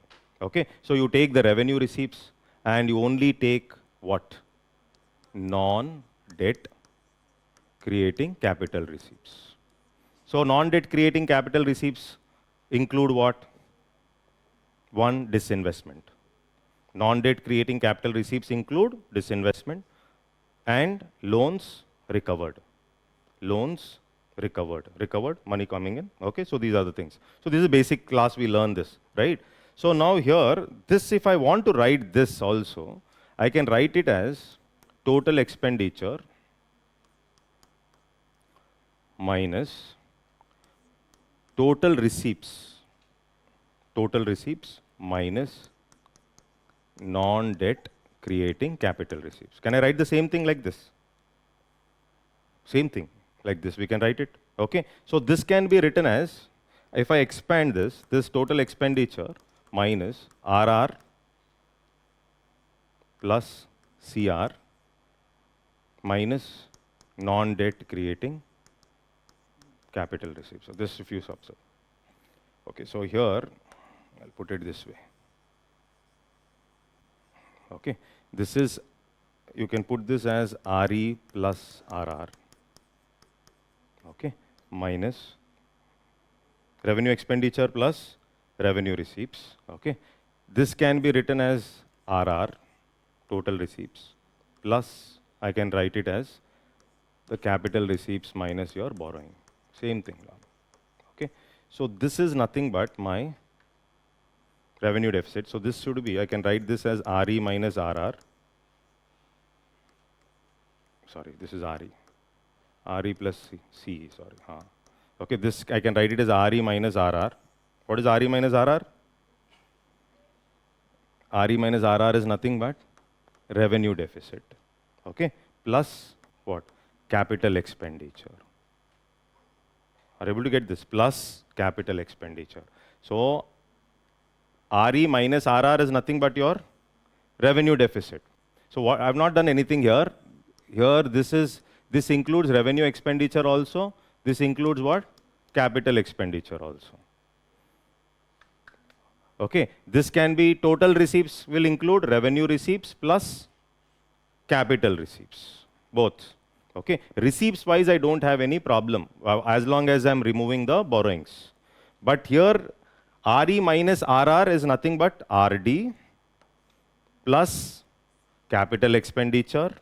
Okay, then minus I can put RR minus CR plus borrowing. This I am not interested now. Okay, so my FD can be spent on RD, my FD can be spent on CE. Are you able to get this? If my FD is increasing because of increase in RD, it is not good. If my FD is increasing because of increase in CE, then it is good. Regularly you know this, you write BD plus borrowing, then you make BD 0, FD is nothing but borrowing. This is what we write in the regular classes, no issue. I think everybody knows how we derive FD. Okay.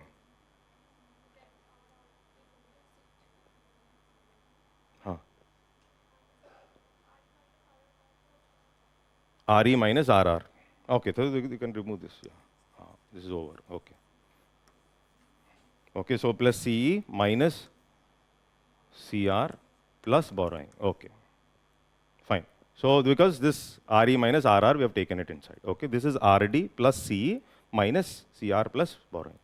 Is that okay? So now what I am interested in is this RD and CE, these two.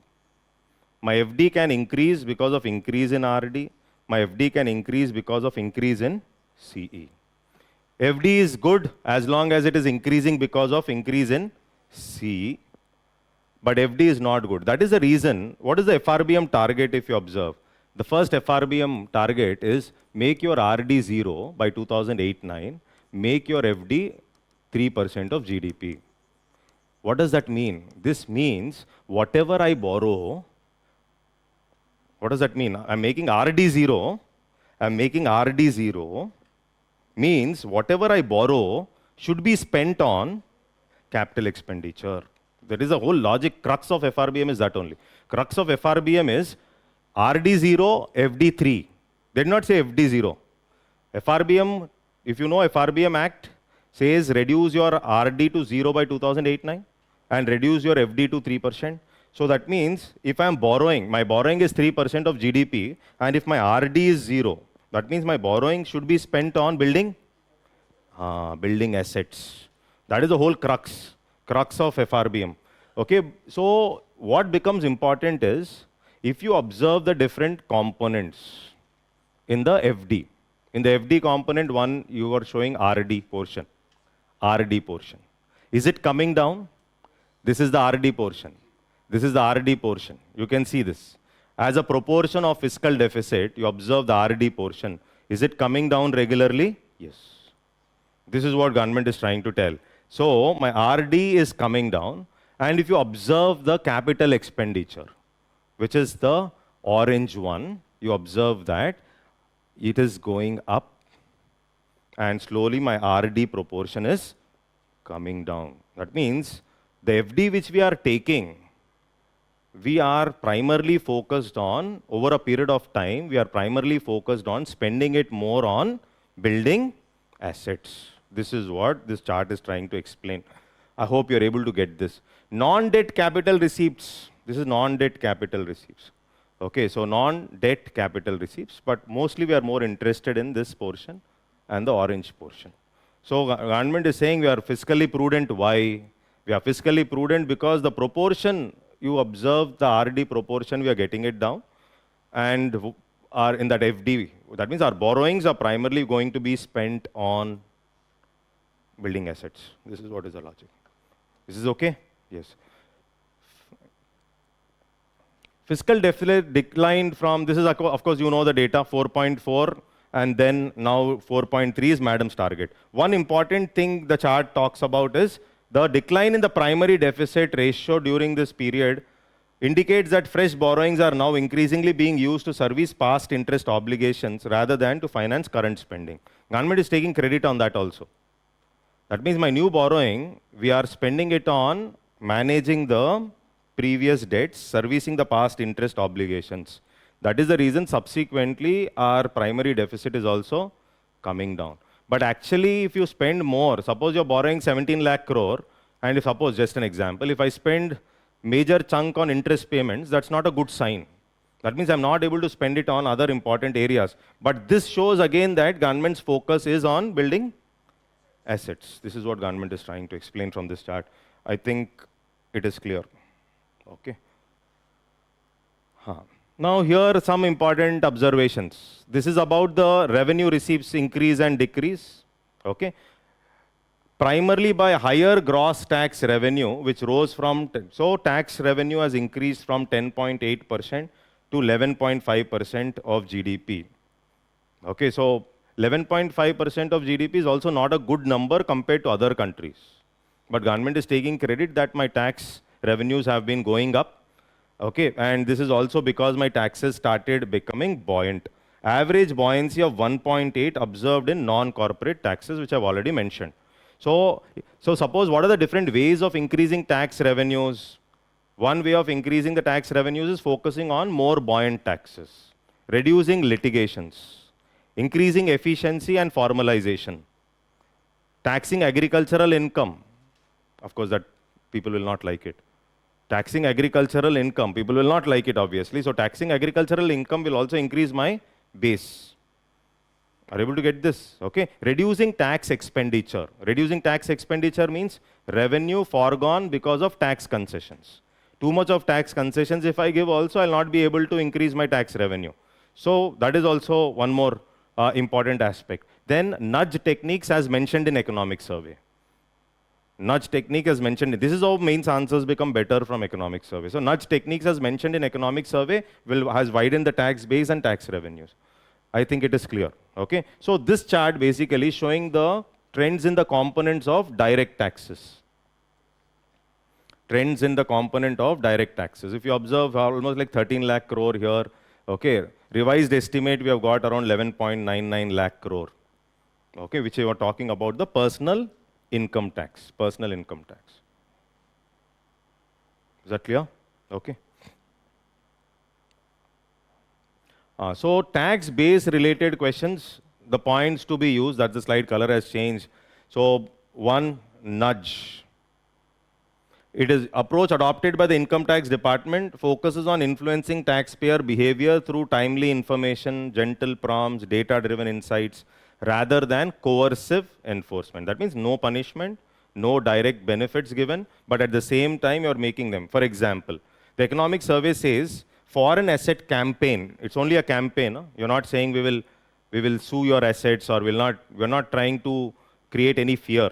Foreign asset campaign prompted nearly 25,000 taxpayers to revise their returns, with over 61% responding positively to nudges. This is what the economic survey is saying. This resulted in declaration of foreign assets worth 29,000 crore. Declaration of assets worth foreign assets worth 29,000 crore and foreign income exceeding 1,000 crore. And all of them were belated through belated returns later. After a lot of persuasion, they filed returns later. And you find that for declaration of foreign assets worth 29,000 crore and foreign income exceeding 1,000 crore, which is not a small amount. And this is purely through nudge technique. This shows, yes, through continuous persuasion, also the tax revenues of the government will increase. I think it is clear. This is what economic survey is saying. And then 91,000 taxpayer filings, updated returns, a reduction of excessive deductions by nearly 2,050 crore. Okay, so here additional tax payments of 680 crores. Continuously you are persuading them. Something like the returns are not okay. Please file them again. This is the message you get.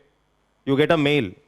And continuously that also has enhanced the revenues for the government up to 680 crore. So this is what the economic survey is saying. Corporate taxes buoyancy obviously is lower than non-corporate tax. because corporates' profits were not so okay last year. Okay, corporate taxes. Corporate taxes means profits not okay means obviously corporate tax revenues will be lower, so obviously they pay lower taxes. So corporate tax buoyancy is around 1. Okay, but non-corporate tax buoyancy is more than the corporate tax buoyancy.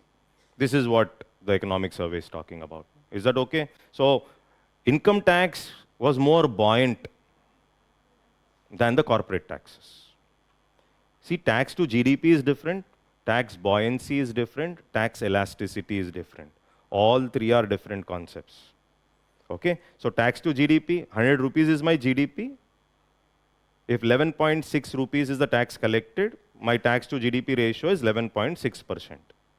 Tax buoyancy, it is the percentage change in the GDP in the denominator.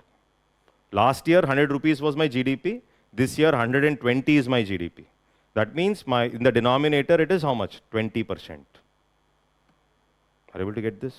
Then the tax revenue in the numerator, let's say, is going up by 40%. Last year, tax collection was 20 rupees. Now, let's say tax collection has become increased by 40%. Okay, so that means my tax buoyancy will become 40 by 20, which is 2. Okay, so both the things are different. So tax buoyancy, so you should be knowing these concepts. So you should be knowing 3 concepts. One, you should know what is tax to GDP. Okay. This is called as tax to GDP ratio. On an average, we have 11.5, 11.6%. Okay. That is tax to GDP ratio. Then tax buoyancy. Okay, tax buoyancy. What does this check? For example, last year my tax revenue was 10. This year my tax revenue became 20. That means there is an increase of 100%. Okay. Last year my GDP number was 100 and now GDP became 150. So what is the change? Change is around 50%. This is a change of around 100%. Are you able to get this? Okay, so when I take the buoyancy here, greater than 1. Greater than 1. That means if my GDP is changing by 1%, if my tax revenue changes by more than 1%, that is when you get this number greater than 1. So that is when we call my taxes are buoyant. Okay, that means my taxes are reflecting the change in GDP. Tax revenue is going up when the GDP numbers or GDP growth rates are also increasing. So GST is seen as one of the buoyant taxes. That is why it is there. Wealth tax was seen as non-buoyant, therefore removed. Removed, 2015. Because GDP numbers are increasing, wealth tax nobody is paying. In India, they don't show their wealth. Okay, so you have to calculate on your net worth. Very difficult. People will not show. Asset minus liability. They don't show. They don't show their assets. So wealth tax was not coming. So you need less number of taxes, more buoyant. So I'll have less tax inspectors, spend less money on salaries, but at the same time, I will have higher tax to GDP ratio. Tax to GDP ratio will also depend on formalization. Formalization, okay, so more companies, more entities are in the tax ambit, automatically my tax to GDP ratios will increase, right? So here you can see excise duty is moderated because government says we have reduced the rates on petrol and diesel. You know, petrol and diesel are not in GST. The center levies excise and the states levy VAT. And that is and now center says we have reduced it. Okay, so that is what is the observation. Of course, this is something like GST collections, all-time high. Even as the gross, basically, when we look at concessions given in GST, and still we observe that you have 17.4, you can see here. Okay, so here if you see, this is something like a number which I will remember. One is the underlying strength of GST is reflected in the steady expansion of base. It's not because of increase in rates. Okay, the base is widening. So new entities are registering GST under GST. New entities are getting registered. Okay, so this is what is widening the base. So registered taxpayers increasing from about 60 lakh in 2017 to 1.5 crore at present, indicating deeper formalization of economic activity. Okay, so this is a number. See, there was one question in mains. What are the taxes subsumed in GST? What are the revenue implications of GST? This was the question, mains long back, 10 marker. Revenue implication means I need some data. Taxes subsumed is from the class notes. Revenue implications of GST is from economic survey. Simple. The second part of the question, or revenue implication means because of launching GST, what are the changes in the revenues collected by the center, state? How many new registrants were there? How many new registrants means what? Earlier they were not there in VAT, they were not there in service tax, they were not paying excise, but they have taken GST numbers. These are called as new registrants. New registrants are increasing means it is leading to greater formalization. That is what is the meaning here. So all this is because of the reforms brought in. So what are the benefits of GST 2.0? I'll briefly tell you few benefits of GST 2.0. So GST 2.0, one is the rationalization of rates. So you have come up with a leaner structure where you have the 18% as the normal slab, you have the 5%, and demerit goods at 40%. This is what it is. Most of the important necessities have been pushed into 0% slab. Important necessities, life-saving drugs, and also health insurance, life insurance in 0% slab. So government said, madam was saying, though we may lose some revenue because of GST rate reduction, around 48,000 crore revenue. That is what madam has estimated. So GST 2.0, madam was saying we are going to lose around 48,000 crore because of rate reduction, but we will try to recover that. People increase their consumption. People are going to buy more products because the products have become more cheaper because of GST reduction. And at the same time, because of better formalization, because of the new technological reforms we have come up with, widening the base, etc., we'll be able to recover. Similarly, sin goods we are taxing at 40% anyhow. So, well, like cigarettes and gutka and other things, and we will try to recover our revenue from there by taxing them at a higher rate. So that's how we will compensate our revenues. This is what it's saying. Then cost push inflation in the economy is going to come down because the rate reduction. So televisions and washing machines and all these things have been removed from 28 to 18%. That means the prices of products in the market is going to come down. This will reduce the cost push inflation. So if the cost push inflation is coming down, RBI's monetary policy can focus on easing or reducing the interest rates or focusing only on GDP growth now. So it need not worry much about inflation because the inflation will be tamed because of reduction of GST rates. This is what madam was trying to explain. Then another important observation which you observe is, one big problem in GST was the inverted duty structure. In GST, inverted duty structure means the GST on inputs is higher than the GST on outputs. Are you able to get this? GST on input is higher than GST on output. When I file my GST on my output, my input, whatever tax I've paid on my input would be refunded back to me as input tax credit. For example, there were several raw materials like inputs like fertilizers and cement where the tax rates were very high. These are inputs. And what is happening because of the high tax rates on inputs? The working capital of a small company, working capital for doing business is getting blocked. This refund will only come later when I file my taxes on my output. This is what it is. So my working capital is getting blocked because of high taxes on inputs. This is one more problem. Okay, so this will enhance, this will create trouble with respect to a smaller player especially where the working capital is being blocked.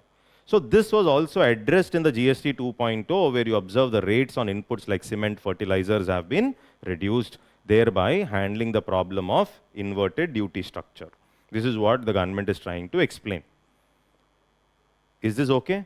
Then automatic invoice matching is also launched. What is this invoice matching? So let's say Vision has purchased some goods from somebody. Okay, there's an invoice generated. Vision has, when it purchases, Vision paid some GST to them. Then Vision also has to pay GST to the government when it is rendering a service to students. It's collecting and it has to pay. So whatever Vision has paid on its inputs, that invoice matching means, automatic invoice matching means it has to be matched. If he's filing a different invoice, then automatically Vision will not be able to claim its input tax credit. So auto invoice matching, this is called. Automatically it will be matched and the message goes to the other party asking them to refile their invoices. So this is called as auto invoice matching, which was launched in GST 2.0. Pre-filled returns have been brought in. Pre-filled return means already the returns have been filled and only one or two fill in the blanks are left where you have to update it for faster tax compliance. That is also has been launched. Pre-filled returns has also been launched in GST 2.0. Are you able to get this? See, GST 2.0 has a lot of benefits, but also some negatives are also there. What are the main negatives in GST 2.0? One is some states like Telangana and Karnataka are not happy that they say that we have not been consulted properly. And states like Telangana was saying 7,500 crore would be our loss because of GST. And loss of revenues of GST because of tax reduction, especially for the northeastern states. Northeastern states are highly dependent on GST revenues for their developmental aspects. So if the revenue comes down, Maharashtra can manage, but Northeast cannot manage. So this was also one more problem that was stated. Then in the GST 2.0, they were silent with respect to certain goods purchased. So already I've purchased certain goods at 12% slab. Okay, so 12 when they were in 12% slab. Now how do I sell it? So what should I do with that? So these things, government was little silent in the GST 2.0. That was also not clearly specified, mentioned. Are you able to get this? Like there's a lot of benefits and very important for mains. And for prelims, actually you can check where are zero GST on life-saving drugs and medicine, hotel and personal services, etc. Insurance policies exemption is there, 0%. Okay, so life and health. Auto and auto parts.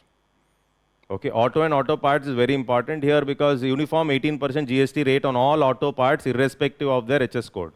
And motorcycles and cars outside, small cars, electronic appliances, textiles. Okay, so earlier there was a question asked. Earlier the question was something like, which of these following GST is exempted? Chicken, eggs, boiled eggs, and processed fish, and all that. That was asked because that year there was in the GST Council meeting, they have made some changes. So therefore, some important areas you have to check, which item have come where.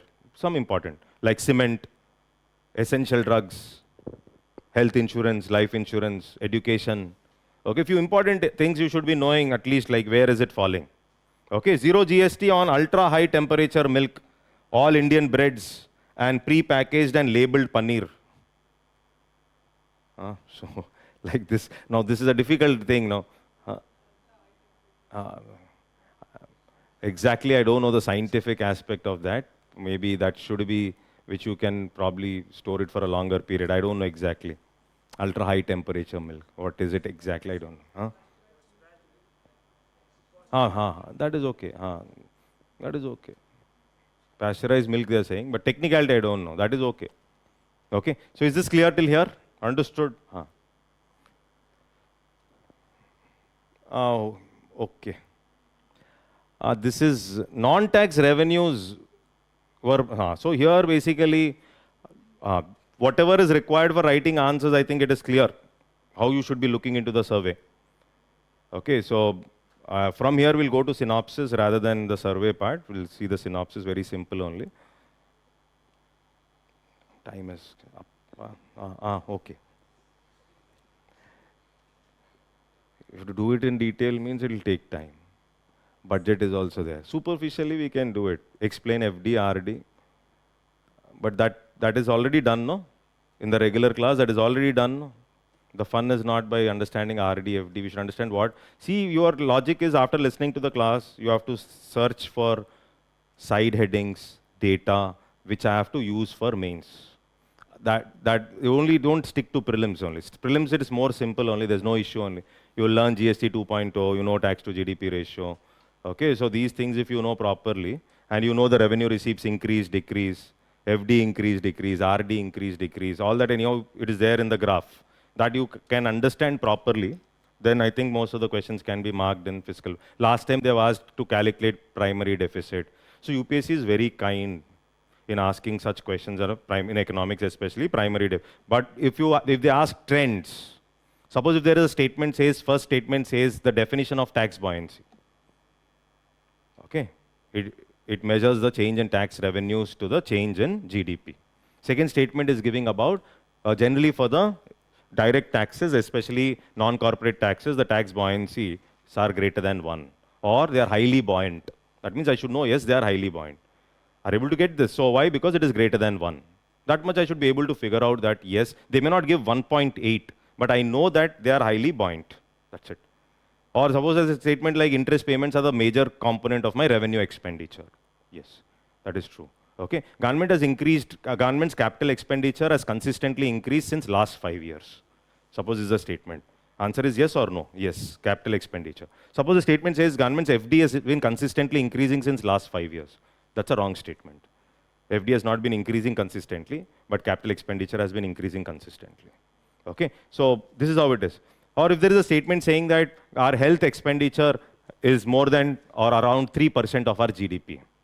Government will not give, I think, because you'll get to know that health expenditure is not okay. Okay, so they'll not give such questions. But if they have to give, obviously you should know it is less than 2.5%. This is how they will trick you with respect to prelims. That is how you have to check what is going to be asked. One, GST 2.0, what is GST, benefits of GST, okay, and receipts, taxes, and this thing. Then comes the concepts. Which concepts become important? Where there is a lot of stress by the government. There you have to be more focused. Government madam is completely always talking about GST 2.0, 2.0, 2.0 means 2.0 is important. GST is important. I should know in and out of the concepts related to GST. This is how it is. Income tax is a major source. That means yes, therefore something related to income tax I should know. Standard deduction is how much, slabs are how much, rebate is how much. Are able to get this? How much is my tax to GDP? Suppose there's a statement last 10 years tax to GDP ratio is consistently increasing. That's wrong. 10 if they ask, it is easy because COVID is there anyhow in between. That's the reason after 2020 they stopped asking trend-based questions. Now already 5 years are over after COVID, so now they can ask. But otherwise, it's in 2016 they used to ask these questions, last 10 years, this has happened, last 10 years. Okay, so that point of time also you had subprime crisis in between, 2008. Now 2020, COVID is there, so everybody knows during COVID tax revenues were not okay, FD was very high. And therefore, trend-based questions have been stopped. Because any logical fellow will know the answer. Therefore, they have not asked. Now, since after COVID, 5 years is almost done, now they will ask. So therefore, again, there's a chance of trend-based questions being asked. Got the point, right? If you see last time they've asked, I'll show you if time permits in the next class. Okay, till here I think it is clear. Okay, so a few things here. Non-tax revenues. See, in the revenue receipts, one is the tax receipt and the non-tax receipt, right? Most important is the tax receipt. Similarly, we have a lot of non-tax receipts. This time, non-tax receipt increase is primarily because of RBI transfer. In the PT class or the current affairs class, I have discussed RBI transfers have increased to government. RBI transfer. Okay, so RBI transfer, RBI, you know about RBI. RBI is one of the largest profit making not for profit entity. So RBI never pays income tax also, but it makes hell a lot of money and profits. And RBI started transferring a lot of money to government. Okay, so during financial year 26, RBI approved a surplus transfer of 2.6 lakh crore to the central government for the accounting year 25, which is about 27% higher than the dividend of 2.1 lakh crore paid in the previous year.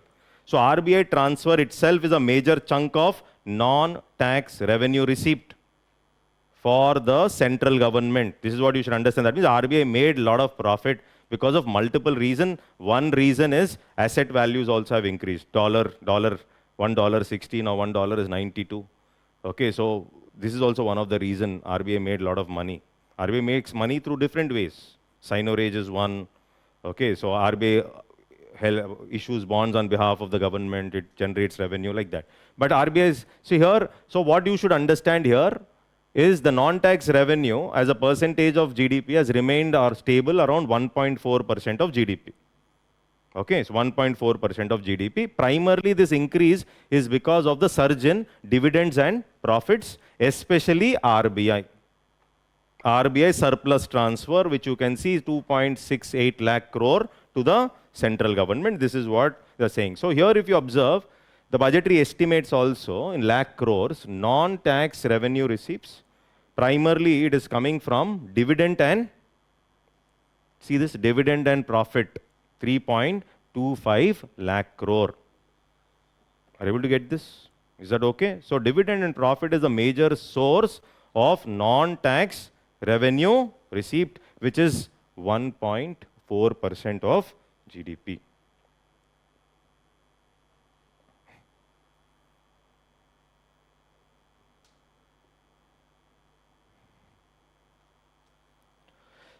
Okay, government also claims one more thing here. The claim is the gross turnover per public sector enterprise increased by approximately 32%. Okay, and that means government is saying my central public sector enterprises are becoming profitable. We have increased our operational efficiency. That is the crux. That's all. Numbers if you don't remember. Even the public sector enterprises are doing well. We are doing well means our operational efficiency has improved. This is what they're trying to explain from there. I think it is clear. I'll leave you in 5 minutes. Okay.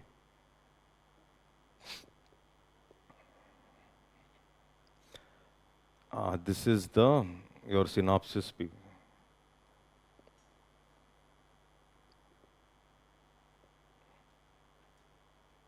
Some students ask, sir, synopsis, is it sufficient? Means this itself is too much. But if you understand other than English, what's the point? What is the meaning of understand other than English? Means you said, a MAT credit, not there. That is over. Sovereign gold bond, English is written. But if you are not able to understand what it is, then again you have to read it again and again. So what you should do is understand that English or think beyond English, which is written. Simple logic. And then, for example, what is FD, what is public debt, what is the difference between FD and public debt? Beyond English. Beyond English. Otherwise, everything is English. There you feel like, okay, I've read it. And tomorrow, if there is a question that is coming up, then there will be trouble.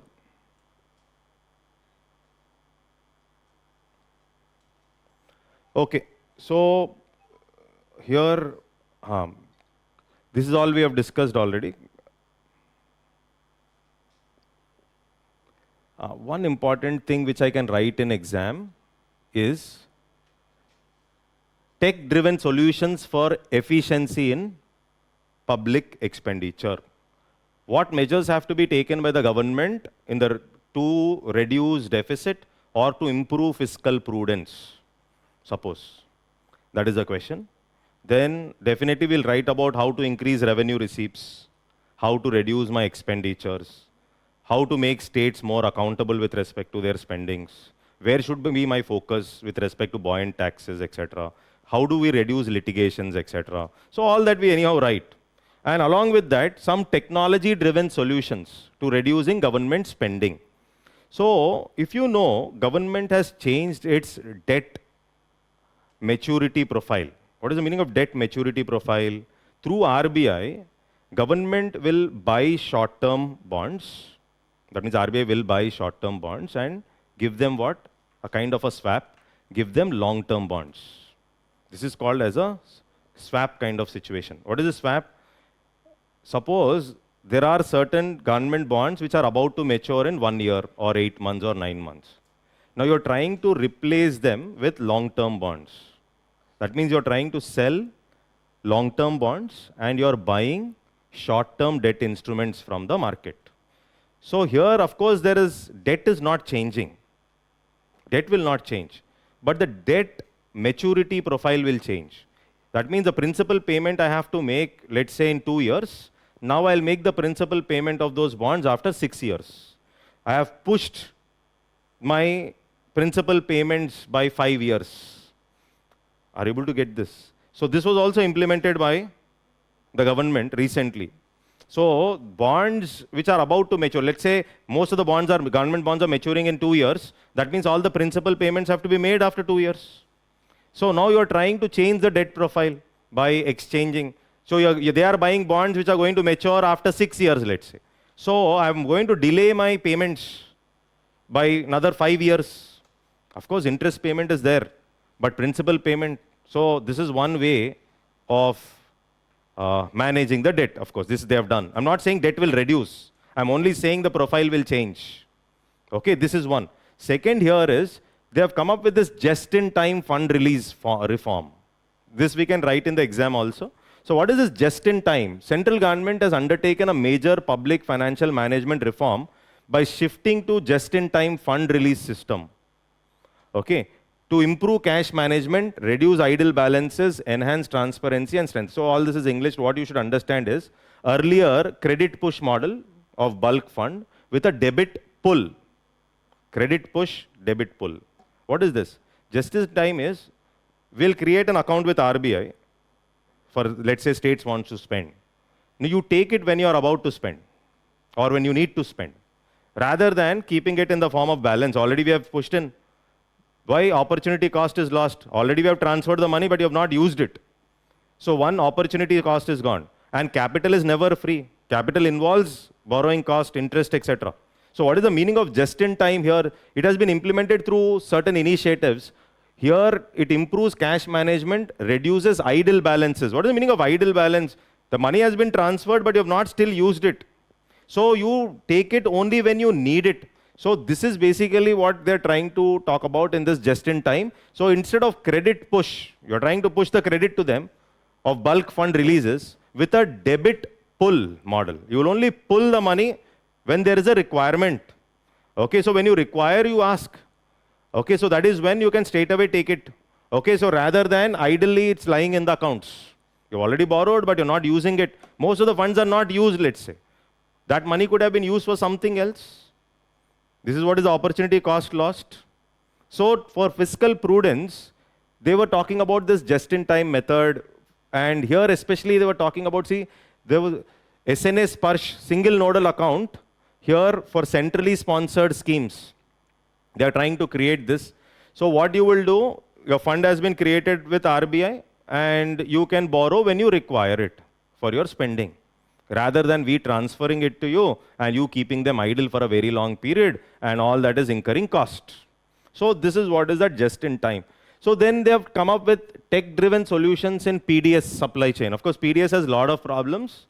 So in your agriculture class, agriculture chapter, I think you will be discussing all that. So here, route optimization in PDS is a strategic initiative to improve efficiency and reducing cost by using optimization algorithms developed by IIT Delhi and UN World Food Program. So what is this? Nothing but optimal warehouse to warehouse and warehouse to fair price shop routes. Optimum warehouse to warehouse. Many times the lorries move from the depots, where they go we don't know. That's a different thing altogether. But when you're traveling, at least you take the best routes possible so that the transportation costs also are going to come down. It's not that you run around and then you come and you deliver. This is what happens. You're doing something else and then you go. No, it's huge amount of transportation cost, logistic cost. They're talking about reducing all that. Okay. Is that okay? This is, see here, effective capital expenditure. This is provisional estimate. Budget, madam is talking 17 lakh crore, 4.4% of GDP. That number is better for us in the exam rather than writing this 4.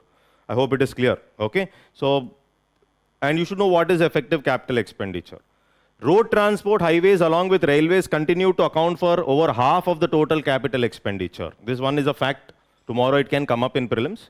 So road transport and highways along with railways continue to account for over half of the total capital expenditure through financial year 2025. Is that okay? So this is a factual thing.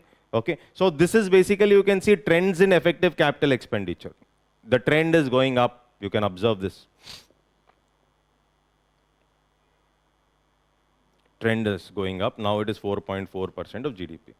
Okay.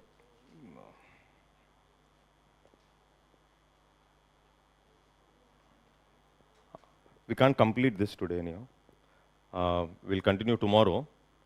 From here we'll continue, but last chart. we'll do this and we'll go. So, simple questions, you'll tell me. Out of the total 53 lakh crore plus budget, what percentage is revenue expenditure? What percentage is capital expenditure? Is something which you should be knowing, or you will tell me tomorrow. Got the question?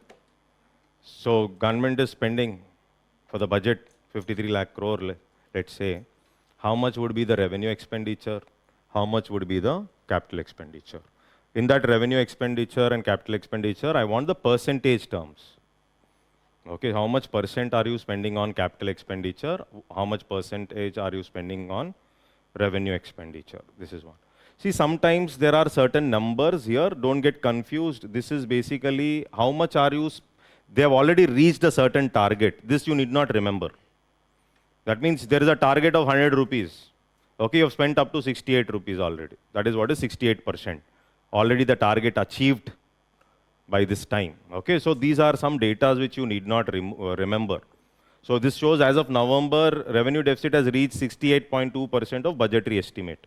Whatever you estimated, up to 68.2 you have spent means you are in line with reaching the target which you have kept last year budget. That is the meaning. Okay, you are in line with that. So these numbers are not so important, you need not worry. Okay, so here you can see the growth in capital expenditure is high. Okay, rising by 28% year on year, but the revenue expenditure grew just by 1.8%, indicating fiscal prudence. This is what government's logic is. This is what is indicating fiscal prudence. So tomorrow we'll start from here. That is about the state related, and then we'll talk about monetary policy. Okay, so that's all for today. Thank you.